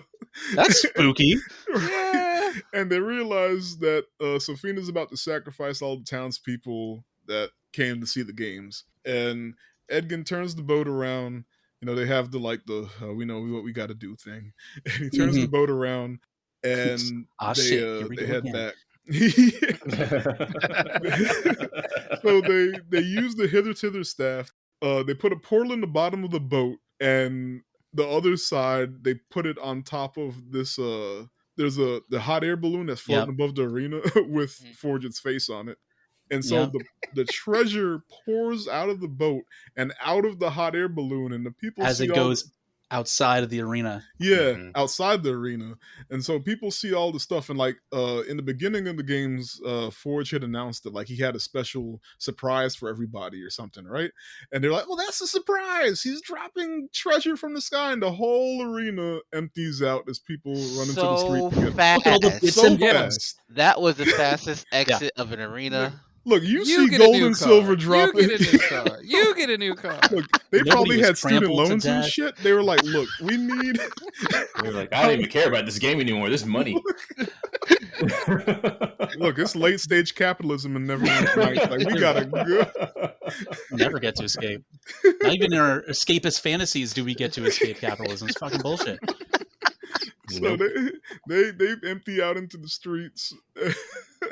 Oh man, and our party gets back, and they're telling people, yeah, get the money. And then Sofina pops up where they are, and she starts to fight them. And first she animates a dragon statue, and she's controlling it, I think. A dragon statue, and the stone dragon's fighting everybody, and eventually they I don't know, they somehow get past it. She gets shot in the face and has her concentration broken. Oh, that's right. I love that. So because it's a concentration based spell, so she had to keep out of range of everybody so that she could keep focusing on the dragon. And then once her concentration was broken, just as it was about to kill Edgin, it just stops. So yeah. It was a wrap for him. But they that was got a good shot too, because it was gonna bite on his head, and then it loses the animation, and it just boom. Yeah, around his head, but not closing. So his luck check came. And then they pull him out from under, so he just slides through. That was pretty funny. But yeah, so now that they passed the first stage of the boss fight, and the second stage starts, and she's fighting herself.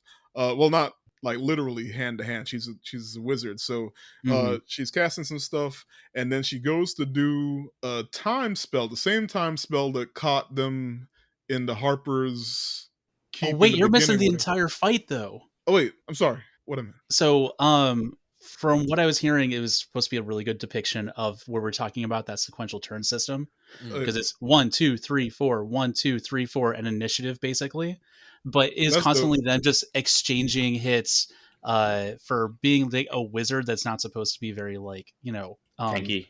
Yes, she's Yeah. still held out for herself pretty well. Against an entire party. Yeah, that said, she's got like magic hand, and she's like throwing rocks and all this other stuff. Magic hands The too. magic hand fight was ridiculous. Yeah, it was pretty silly. I don't know if I don't think Simon used magic hand per se, So because I thought it was just a disembodied hand like what she had. I think they're both using mage hand, but again, because because of like how they were, he just used what was around him, and she used gross meat stuff. Oh yeah, so he yeah, she like beef jerky like, hand, basically disembodied beef jerky hand, and he just like Animal made the hand carcass come out of the. They're just arm wrestling the whole time. So one of the things I appreciate too is mage hand can't do damage, and so they made it so that no matter who, like, in order for her to stop the fight, she picks him up and throws him because she can't hit him. See, I missed this whole second part of the boss fight. I'm sorry. No, it's all good. It happens really, really fast. Yeah. I was weak at the first blow with the loot that knocked her on the ground. Once again, not a bard spell. That's a paladin move if I ever saw it. I'm going to hit him with a thing. I cast smash. Yeah. On her? Hey, man. Whatever's fine. Ooh. Because that loot was not breaking. Yeah, and it wasn't enchanted. No. Maybe it was. I don't know. That's my thing. I think the loot was possibly enchanted. He was doing too much with it. You don't understand. Loots were built different back then. Okay, loots nowadays are all built for obsolescence. Okay, it's planned obsolescence. So now we're in the third part of the boss fight, and is this when she does the time spell? Yes. Yeah, that's like the very end. Yeah. Okay. She tries that shit. She tries again. Yeah. So she tries. She does it, and we see her do it. Like the wave come out. Yeah. And then this is hilarious to me because my movie I was like, they're moving, but whatever. I don't count that. I don't count goofs. And then it wasn't a goof because they were just pretending to stand still. They were just acting like it hit them. Yeah, and Edgin was like, "Oh, your breath smells like old clothes. I'm sorry." Old clothes. Like, yo. The whole time when she cast the spell, then she walked up to him and was like talking shit. She started monologuing. And that whole time, she's looking more undead. Yeah, as every step she takes, like her, like she's got the death touch finger growing black and just pointy. Which is funny too, because I go back to when she cooled off what's his name's drink. His tea was too hot. Oh yeah, she sticks that finger into the cup. He's like, "You just gonna stick your finger in there, huh?" I'll do this. I'll take care of this later. Yeah. Joke's on you. I'm into that. Nice. Carrie Ann Moss spits in the cup. Now call me insufferable again. So yeah, what happened was in that whole sequence, Kira was with him because as soon as they got to the city again, Chris Pine told her to turn on her necklace because the first thing they stole when they decided to start being thieves, they stole a bunch of jewelry. And I guess it was a magic jewelry shop. Yeah, it's called Chekhov's amulet. Well, not really, because they did it. That's not a Chekhov's gun. It's not because Chekhov's gun. They have to focus on the thing. They have to make a deal out of it repeatedly on other jobs. Yeah, she used it when she was a kid. Like they were like, "Hey, she's got this necklace that can do this thing." I'm saying, but like specifically the Chekhov's gun thing, they have to focus on it so you know what's coming later. They never focused on it. She got it, she used it, and then that was it for the rest of the movie. Well, because she was gone the rest of the movie. Yeah. I mean, yeah, but it's not a Chekhov's. If they had focused on it, I don't know. Like, because then everything is a Chekhov's gun. All good writing would be a Chekhov's gun. I thought everything was a Chekhov's gun. No, I'm saying everything isn't a Chekhov's gun because then it wouldn't need a name. I don't know, because she was still wearing it though in every other every time. I mean, yes, but that's I feel like her. The Chekhov's gun has her to using it. Yeah, and then them bringing it to your attention again makes it a little less Chekhov's gun. Chekhov's gun is usually just kind of like, oh, I'm a fighter, but I don't really do that kind of thing anymore. But you see a pair of gloves, and then later on in the movie, out of nowhere, one of those gloves hits someone dead in the face, and you're like, oh shit, He's right, back. the gloves. they take the time still a fighter to focus on it, so it's it lingers. Wait. My intelligence check failed. Yeah, what's Chekhov's gun? You're just sitting Oh, there. it's That's what we've been arguing about this for 3 minutes. Yeah. Y'all been so heated. I was like, let me get my word. I was like, okay. So Chekhov's gun is if they show a gun somewhere in the movie that they don't talk about it, it's just there. Later on in that movie, that gun has to be used. Okay, because y'all were so heated. I was like, what? I'll wait. Karreem, have you not been listening? I'll wait. I'm sorry. Okay. So you with us? I'm with you now because I was trying to get my moment in, but y'all, it was a subject. It wasn't a turn-based fight. No, because that wasn't it. That was because it's not Chekhov's gun. Let me. You just using this opportunity to on the low call me the credible Hulk. No, it wasn't just you. It was everybody. It was everybody was into a running it. joke in our friendship has been the hashtag Tifron's not a bully and hashtag Tifron is the credible Hulk meme. Tifron on the internet and he posts a picture of the Hulk wearing the glasses.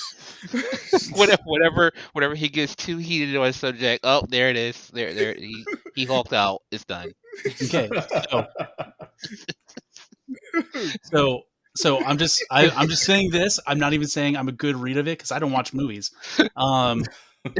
Wikipedia has Chekhov's gun is a narrative principle that states every element in a story must be necessary and irrelevant elements should be removed. So does that mean that the amulet could still be considered a Chekhov's gun? By that definition, yes, but I'm still challenged at That's fine.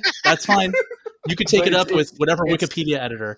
I was gonna say, it's usually something in the background. We've fully acknowledged the fact that she's got this pendant that can make her invisible, so therefore, so she's used it. If it was just if they mentioned it, it's remember to take your pendant, and they never show what the pendant can do, and all of a sudden she uses it, that would have been more of a Chekhov's gun.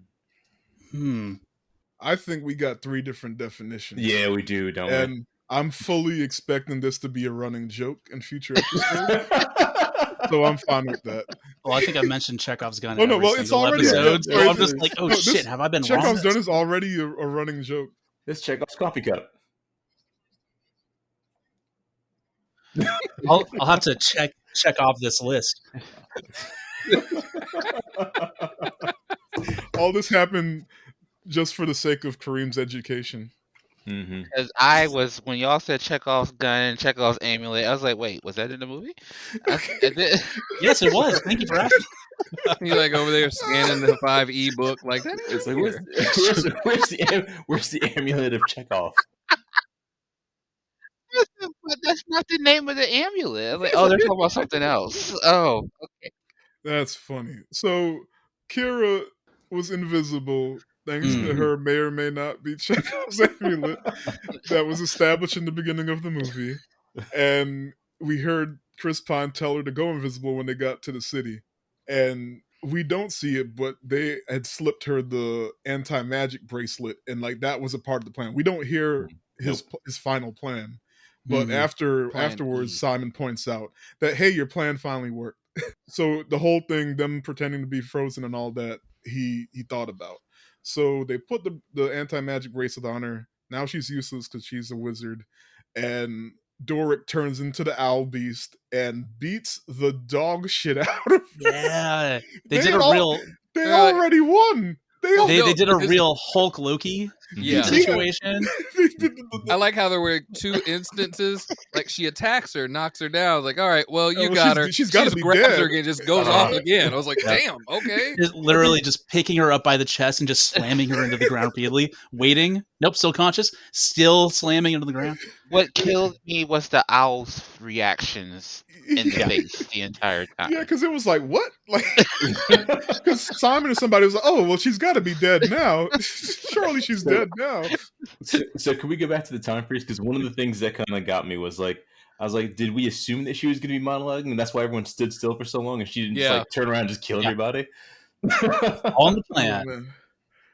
So and then she throws her. So she's definitely dead now after all of that. Oh man. So Artie realizes that they were short somebody, and in the process, Holga had been stabbed by the Red Wizard's blade. Yes. And if you stab by a Red Wizard's blade, you can't be healed unless you have MacGuffin? The MacGuffin of Reawakening. So Chekhov's MacGuffin. The true MacGuffin are the friends we made along the way. Edgar and Kara agree to use the tablet of reawakening to my favorite sandwich. Olga instead of going to bring back the wife. Because at some point, Chris Pine realizes, like, I've been trying to bring back my wife, not your mother. Yeah. Like, yeah, he says that she was a baby, so she never knew her mom, but she knew. Essentially, her mom was Holga. Yep. Yeah. So that's why it's like, okay, well, I'm using it on Holga, and so they bring her back, and we're all happy again because Holga's awesome. And Holga's like, why'd you use this on me? I'm not worth it. Yeah. It's like, shut up. Family. You of all people should know this. Daltrina pops up. That's what Legend says. Family. All of a sudden, Simon's voice changes. Family.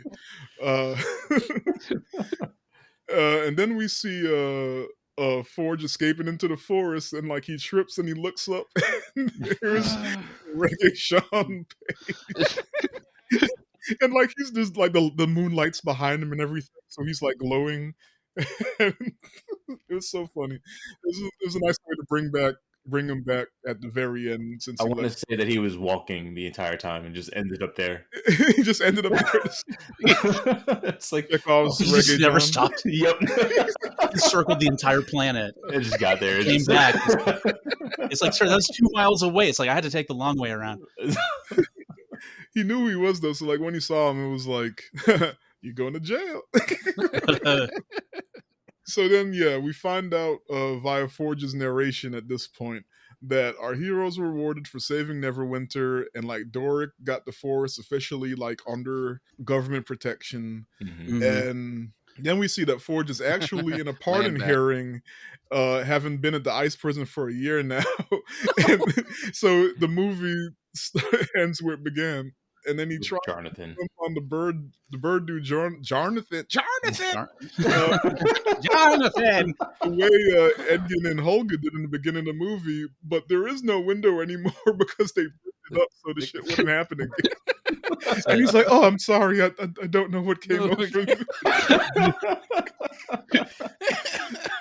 But fool me once, Jonathan. They made Jonathan brick that up. Man, he's like, "Look, never again." Right. He was traumatized from it. He's on the ground again, getting tackled by another inmate. He's like, "I'm too old for this shit." Look. Well, next time he's to show up on time. That's true. It was a storm. There was a storm. It was a storm. He was literally flying in. Yeah, so that's the movie. Let's see. Favorite aspect of the film. It had a lot of heart. Like, I mean, I love the characters. Yeah. So I'm with you. Like I love movies in general, but like one thing I really love is I think like good characters will make a movie. Like the plot could be, mediocre. Everything could be mediocre, but if you have really lovable characters, the other stuff would barely matter. And I enjoyed everybody, so that's pretty good. Yeah. They were very tight knit. I'm gonna go on a limb here. Like you said, if the character's good, that's great. if the characters seem close, like their connection is real feeling, that's even better. Yep. Like Great Fast chemistry. Five. Yep.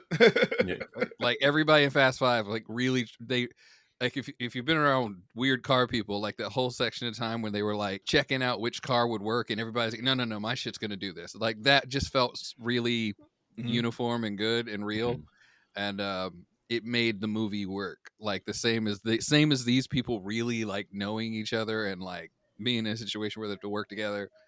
It was cool. I also liked how they didn't try to force a romantic narrative between the two. Actually, yes. Yeah. I like how they kept it brother sister They instead of established that immediately, like Yeah. Yeah. I think that was pretty refreshing from a storytelling component. Right. And it worked too. Like, because they still like shitted on each other. Yeah. But they still knew how each other functioned and like was there. Like how she came out sad and he immediately started singing. Yeah. Cheer her Yeah. up. Yeah. Like you can only joke on each other if you're that close. Right. Yeah. I don't know how much of it is attributed or was intended, but I think that just the actors all feeling they accept the world that, you know what I mean? It didn't seem like anybody was really just doing it for a paycheck per se and phoning it in. Everybody kind of felt like they were attached to their roles in a way. They had that chemistry with the role. It wasn't just like, just casting anybody because they thought that the movie would sell better because it had Chris Pine's name in it. Right. Chris Pine was like the perfect person to do this specific role. He signed on because he sat in on his nephew's D&D game and saw how much fun he was having. That's awesome. And I think the two youngers, that's cool. Simon and I don't remember the tiefling's name, but I believe that they also have some televised, some televised thing where they're talking about the game that they also played in preparation for the role. So I thought there was something that where the actors actually played around a D&D too. Yeah, that's what I was thinking. I think it would be really cool if for some reason they got Vin Diesel as well. Because he's a well-known Dungeons and Dragons. Yeah, and they already got Michelle Rodriguez, but maybe they thought it would have been. If they bring in Vin and they make a family joke. See, my problem is I think he would try to take it too seriously. Like he tried to make some like massively like serious campaign and just like no, like it's the as long as he doesn't if he's not a producer on it, then he can't. He's not going to have much of a say, and he'll appreciate just the joke. I feel like even if it was a cameo thing, you know what I mean? They made him a bad guy. I'd love if it was like you gotta twist him around. You can't have him do it.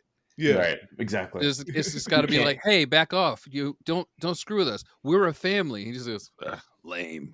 Yeah. Like if he was one of the assassins that chased them into the Underdark. Oh yeah, yeah. That would have been easy. That would have been so easy. You don't have to worry about him stealing the show. Right. You still get to keep your narration. But yeah, he doesn't. Have to maybe the next one.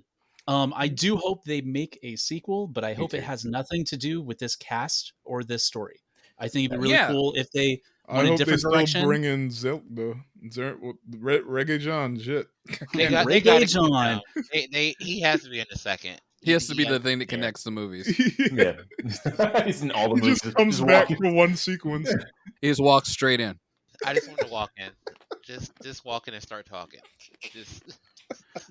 I was gonna say I don't know if his character was technically undead. Okay. Because the guys that he's fighting, were undead. Yes. He slit a dude's throat, and the dude came back up, and they're like filled with sand or something. I don't know, but the injuries that he got seemed to take more of a toll on him. I don't know if it's because they were using necrotic energy, where he was using holy or something, but it seemed like he was still more human than undead. I mean, so another complaint, like he's a paladin, he can use smite to kill undead. I don't understand how that. Yeah, it's like you're gonna come back, and I'm like, you're a paladin, dude. you can dispel evil. Like they're undead plus. Yeah, you know what I mean, they played undead. They got their save data back. Now they got the extra.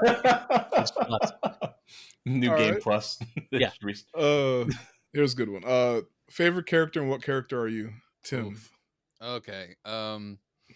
I really liked Michelle Rodriguez's character. No, like seriously, she made the character. The role was carved out for her. It was a complete utter niche that she fit into. But there is a high probability to have Simon.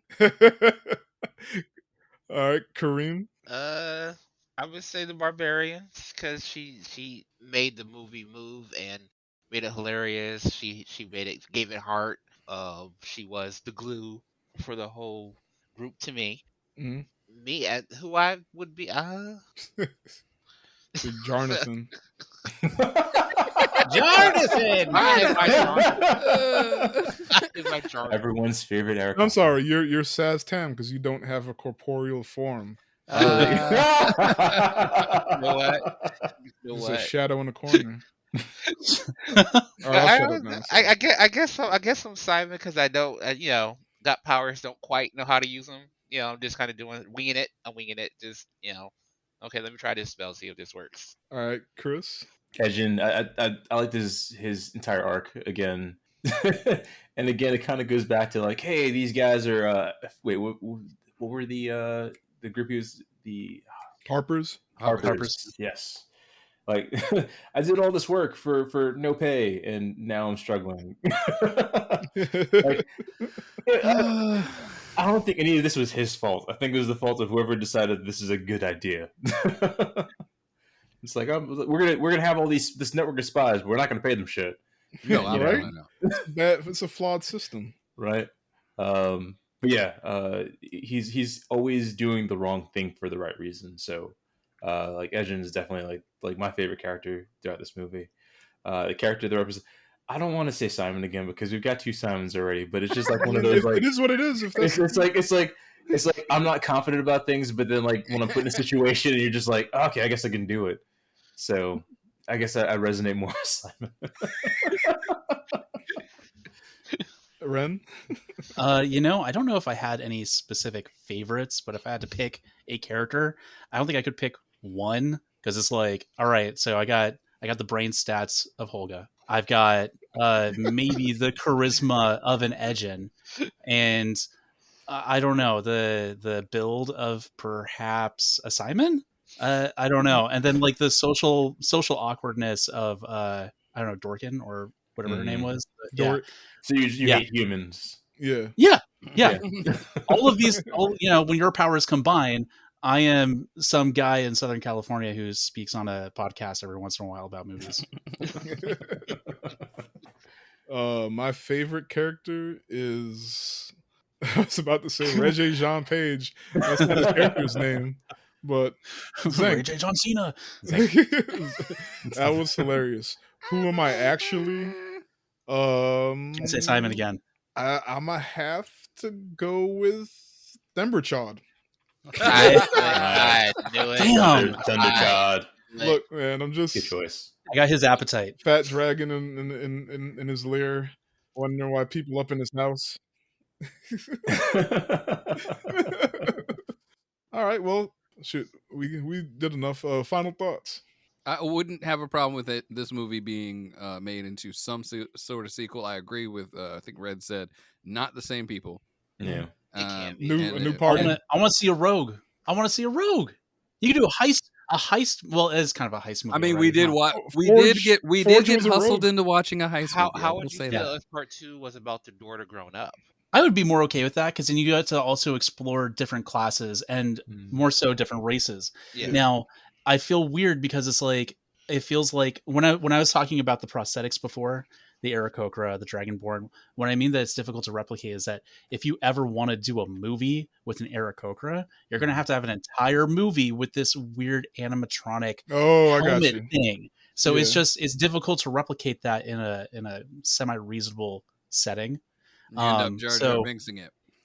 Yeah, and like we live in a post-Cats society. I know what they can do. You've seen you know what I mean? At least in that. Yes, I didn't want to mention it, but somebody else got it. So I just feel like you can kind of push the boundaries without going hard CG. But yeah, no, I'd love to see a second movie, different place, different people. Maybe keep some people, have them do cameos, bring in Vin Diesel like we were talking about, just for a little walk-on role. He looks like a barbarian, but he's like a cleric. I would want Vin Diesel to be like the barkeep. He's behind the bar. Oh, there you go. Yeah. That's a good one. Yeah. Easy. He's the exposition sponge. Right. You come in and he squeezes some story on you. You guys are gonna keep coming back to this bar.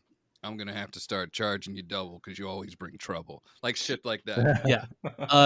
That is the character that I have running for my son's campaign, who is an ex-warden who runs a bar, who is a half-orc. So Vin Diesel, call me up. I got a role for you. Have I ever told you guys how badly I want Vin Diesel to play all of his characters in a thing together?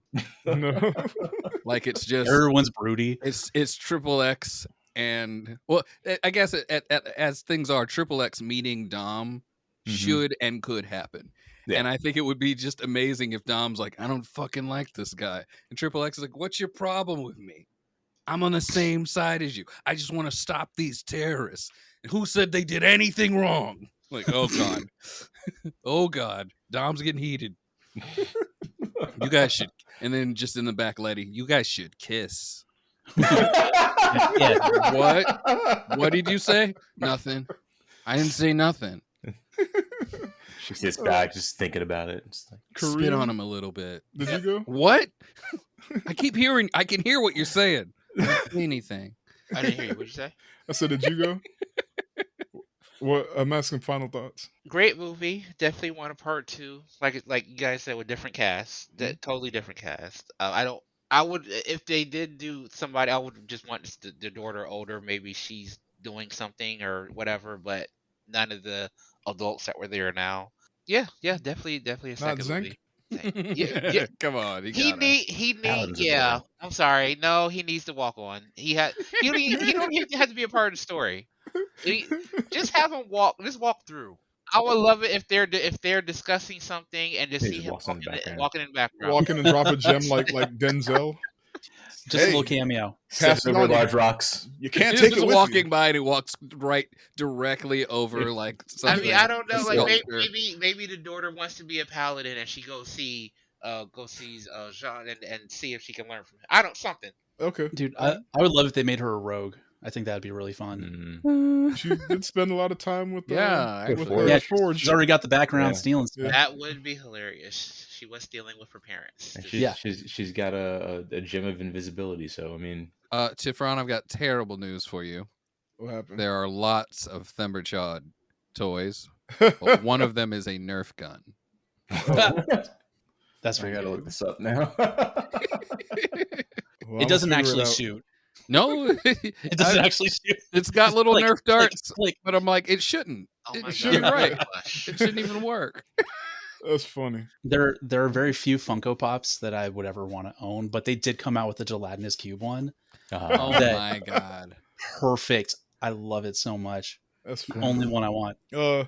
I agree with everything y'all just said. I want a sequel so bad. I hope they don't think of this as a failure. Yeah, we're probably going to end up getting one in like, instead of it being like a 2-year sequel, it's probably going to be like 4. A 5 or 7 year sequel. All right. Yeah. And so finally, let's give our ratings. All right, Tim.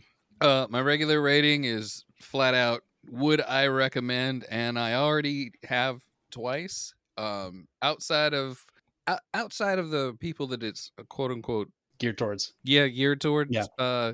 I feel like there's plenty of people who don't even care about D&D or like fantasy stuff that would love this movie. Mm-hmm. It's an easy way to sneak somebody into watching a heist movie. I halfway through I was like, wait a minute, these plans are really specific. I could definitely hear a little bit of a jazzy bass going on during this. Everybody has a specific role. This podcast love heist movies. Oh yeah, but that's not. I would 90% recommend this to most people, and maybe even watch it with some of them. Like, come on, we're going. Oh yeah, I'm definitely gonna. It's definitely open up good the enough Amazon. to like just put on. Yeah. All right, Karreem. Okay, I had as much fun watching this movie as I did when I watched the One Piece series on Netflix. So it's a good adaptation. You're just trying to further the One Piece. Yes, I am. Yes, I am. Yes, I am. Every instance. Man, all right. When are they going to end that series? I'm ready for 2-piece. I think what? 2-piece in the biscuit. One Piece shipping. Boofy. This is Luffy's son, Boofy. No, ever. Just no.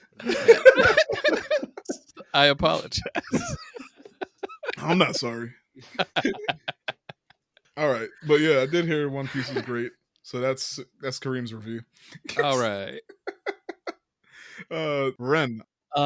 So yeah, if we're gonna talk about those two different rating systems, yes, I would give it a positive. I would tell people to watch it because I think what we were talking about before about like the bones of a movie. Mhm. I think everything is there to be an entertaining movie without understanding the mechanics of D&D. Yeah, and that was which part of the is what a they set out successful to do. adaptation. Yeah, it was like they have to have it. People who aren't familiar with the game still Mhm. care, right? It's Yeah. well put together, and it tells a fun story. There's no like dead air. You know what I mean? Yeah, Like yeah. everything It serves never a hits a point. lull. Yeah, Yeah. is just constantly ramping up, and it's a fun watch. Now, as a movie on like a scale, I'd probably give it what I saw on IMDb, which would have been about a 70%. Okay. As a movie, which is not the best, but it's good enough. It's a fun watch. Now we haven't said anything negative so far, or at least any No, actual like no. critiques against the movie. Yeah, I'd Do even you go as have- far as to give it like a 7.5. But I mean, like, do you have anything that significant to take away other than it just being a good movie? I don't think so there's you mean enough something white to kind of people. knock it down a little bit. Sorry, go ahead. You mean like anything that like took it from like a 10 to a 7.5? Yeah, you know, I'm not saying you. I'm not trying to like backwards, you know, Jedi mind trick you into raising Oh shit, your I score. do hate the movie. I'm just asking if Damn there's it. any reason, anything that exists in that 2.5 space that's significant enough to mention. You know, I might even be like a little bit hasty. I could go as high as like an 8. You know, as far as like an adaptation goes, I don't know if I was ever going to really like love it Okay. unless it was serving a level of authenticity that would have been reserved for Lord of the Rings. You know what I mean? Okay. Like if I was looking for like a hard 10, I might look towards that. But it's D&D. It's not supposed to be a hard high fantasy. It's fun, you just and it's replace dumb. Thunderchild with a giant 20-sided dice that just rolls down the. Yeah. Well, for You know what I mean? adaptation, for like game or whatever movie Mm-hmm. adaptations, is the scale that when we watch it for it not to be horrible, like not to take away from the game, is that the Mhm. that? And then That's the line? if it doesn't, then it's like, oh, great movie. Mhm. I feel that. Because that was the fear. That was the fear going into it. It's like, oh fuck, they're making another one of these things. I could see that. Especially with the black eye that they had with the early 2000s one. That one Like, was rough. people, I actively worked to forget about it after watching it recently. I forget about a cream of wheat. You know what I mean? But I keep thinking you're talking about Karreem at first, and then you say of wheat. I'm just like, sir. You got trapped in Karreem of wheat. I'm like, God damn it. Okay. Overall, good movie. Too long didn't read. Overall, good movie. All right, I definitely extended that unnecessarily. I'm sorry. No, Chris. no, not at all. It's fair because I should be able to reconcile why it's not like a 10. You know what I mean? What you got, Chris? All right, so I guess my scale will be out of 10 because I guess that'll be easier to do. But I give it a solid 8. There are definitely some narrative things that kind of fall apart, but like as a D&D player, like it's one of those things where like the DM will just like bend the rules for you a little bit because narratively it's a lot more interesting to do a weird thing than to just like, oh yeah, this would never happen. So like a rules lawyer, you know what I mean? Yeah, exactly. So it makes up for it in like how fun it is and how great the characters are, and like it seemed like everybody that made this movie had a lot of fun playing in this world. So I would love for them to do a sequel. Again, they don't have to use these characters, but again, like narratively, like I've read a few D&D books, and like there's just like a whole plethora of things that they can just pull from, and it'd be so great to see. I hope I agree with you. I like stuff like this, that the lore is so rich. Them not making more movies is frustrating because like that's my thing with I haven't made any World of Warcraft jokes this whole episode. That's my thing with the Warcraft movie.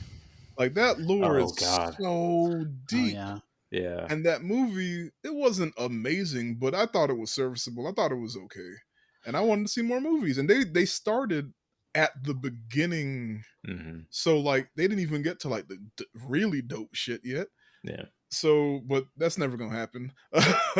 So now it's like it feels like a waste. So I'm like, okay, we're doing this with Dungeons and Dragons again. I'm not familiar with the lore, but I know it's a lot going on, and there's plenty to pull from. So just as long as you can pull it off, make it decent, go for it. But studios want to make $1 billion off every movie now, so who knows? You know what would be cool if they did a part 2 and they started off with like Holga and what's his name talking like we're gonna get their movie, and then it trails off to talk to the actual stars.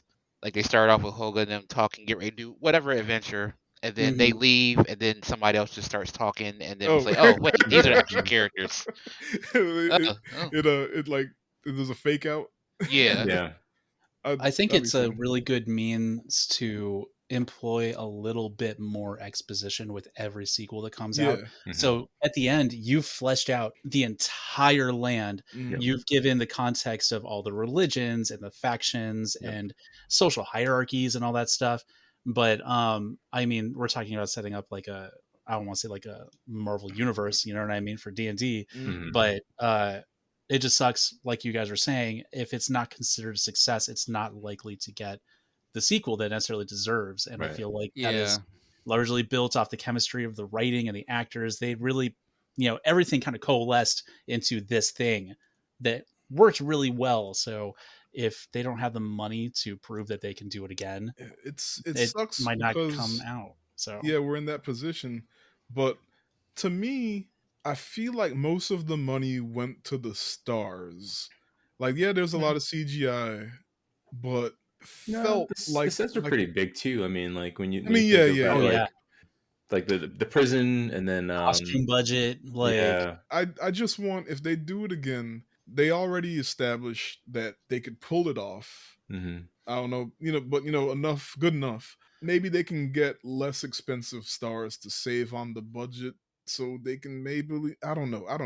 But I think there's enough hungry actors out there that would take part in this and maybe demand less of a cut. I have no idea.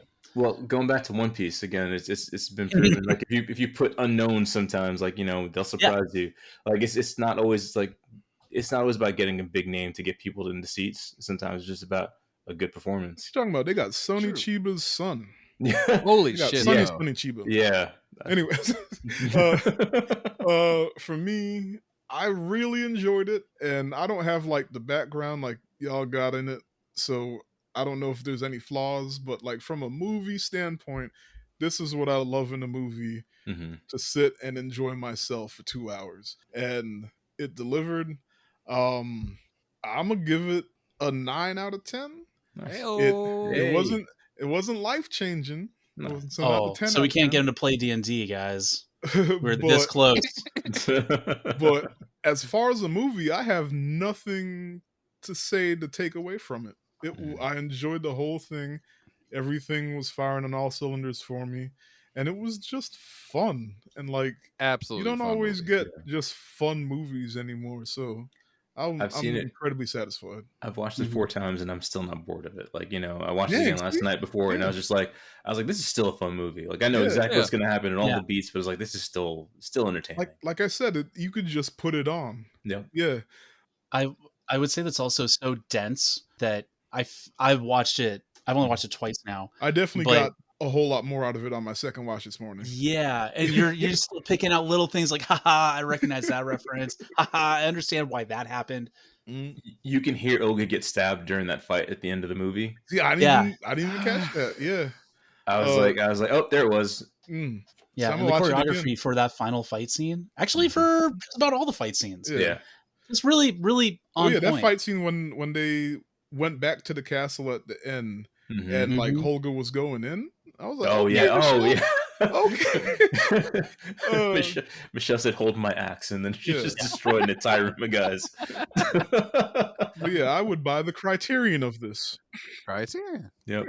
Yeah, I don't know if they'd ever release a Criterion, but I'd buy it. That's my my creative rating. Is there you go. What level of DVD I would fuck with the movie. All right. And on that, one thing I did want to mention, Tiff, you said we got some really nice comments in the last week we got a regarding nice some comment. previous episodes, right? We got a nice comment. That's more than we normally get. So. Yes, we got our first. Good job, guys. Things are looking up.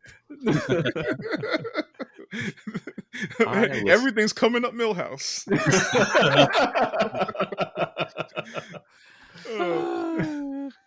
Yeah. On that note, plugs, Tim. Oh, same old, same old. If you don't know about D&D Sluggers by now, you're probably just like about 90% of the population. That's fine. Come on through. Watch me work on this cover on Patreon. If you've ever heard of the band I Am Dynamite, I don't know what caused it. To some degree, I know them, or at least they remember me well enough to be like, hey, it's Tim. And last time I played a show with them, I was like, I'm gonna cover one of your songs. It'll be fun. They're like, well, don't forget to tag us in it, and I did do that. But I started working on that. I think it's coming together pretty good over on Patreon. I'm gonna post something this week. Instagram, Blue Sky. If anyone needs a Blue Sky code, hit me up. I don't know why, but now I have 3 more. Yeah. I got Blue Sky, Instagram, MySpace, maybe. I don't know. Don't. Karreem. Nope. No plugs. Nope. No plugs. All right. I have no plugs. It's all his hair. Yeah, we're Power Bummer everywhere. So Instagram, TikTok, Blue Sky. I also have some Blue Sky invite codes I'm trying to shell off to people. We have actually had a little bit of traction on our Etsy, which I haven't actually been talking about, but I keep saying Power Bummer, so I'm hoping it's enough to manifest the word into the public consciousness. We're just a couple of graphic designers. Manifest things. I'm gonna get my horn. We recently just sold a couple ball sack stickers. I know it says don't test teas, test these, and it's basically just a ball sack with a. When you said test these, is it spelled with a D? D's? No, it's just a picture of a running ball sack with a cap on. So it's just fun graphic design nonsense. Come check us out. We typically ship within like 3 days. All right. Chris? I guess like my Instagram that I haven't updated in months. I'm at I'm_no_artist. One day I'll get back into drawing, but just haven't had the time lately. You did do a custom logo for a shirt for me once, and it kicked ass. I made some enamel pins of it too. I still have that pin sitting right here in my office. You draw? I had somebody steal one from me. That's how good they were. Or I guess you used to draw? Yeah, but again, capitalism's got me down, so it's work. I got you. I got to do the job that pays money. So I feel that. Right. We're on the verge of being a startup. Let's be careful. I mean, we're already on a podcast together, so yeah, I know. It's a slippery slope. Next thing we could be hawking like fucking energy drinks. Let's slow down. You don't understand. They're non-fungible tokens. Whole bunch of edgins up in here. All right, this is episode 25, by the way. Yeah. After 25 episodes, I finally have a threads for the podcast. So at SGBK podcast on threads. We have one for Blue Sky too, at sgbk.bsky.at, or just search Secret Group of Brown Kids at the movies on both of those. And those are our official accounts. And please interact with us because we'll talk back. We'll also talk shit if you're into it. If you want to fight, we got that. Okay, this escalated. What is a Chekhov's gun? Come on. But yeah, this has been a really, really fun. I know we went even more nerdier than we usually do, but no, I feel like if you're still here, you appreciated it. So it was fun.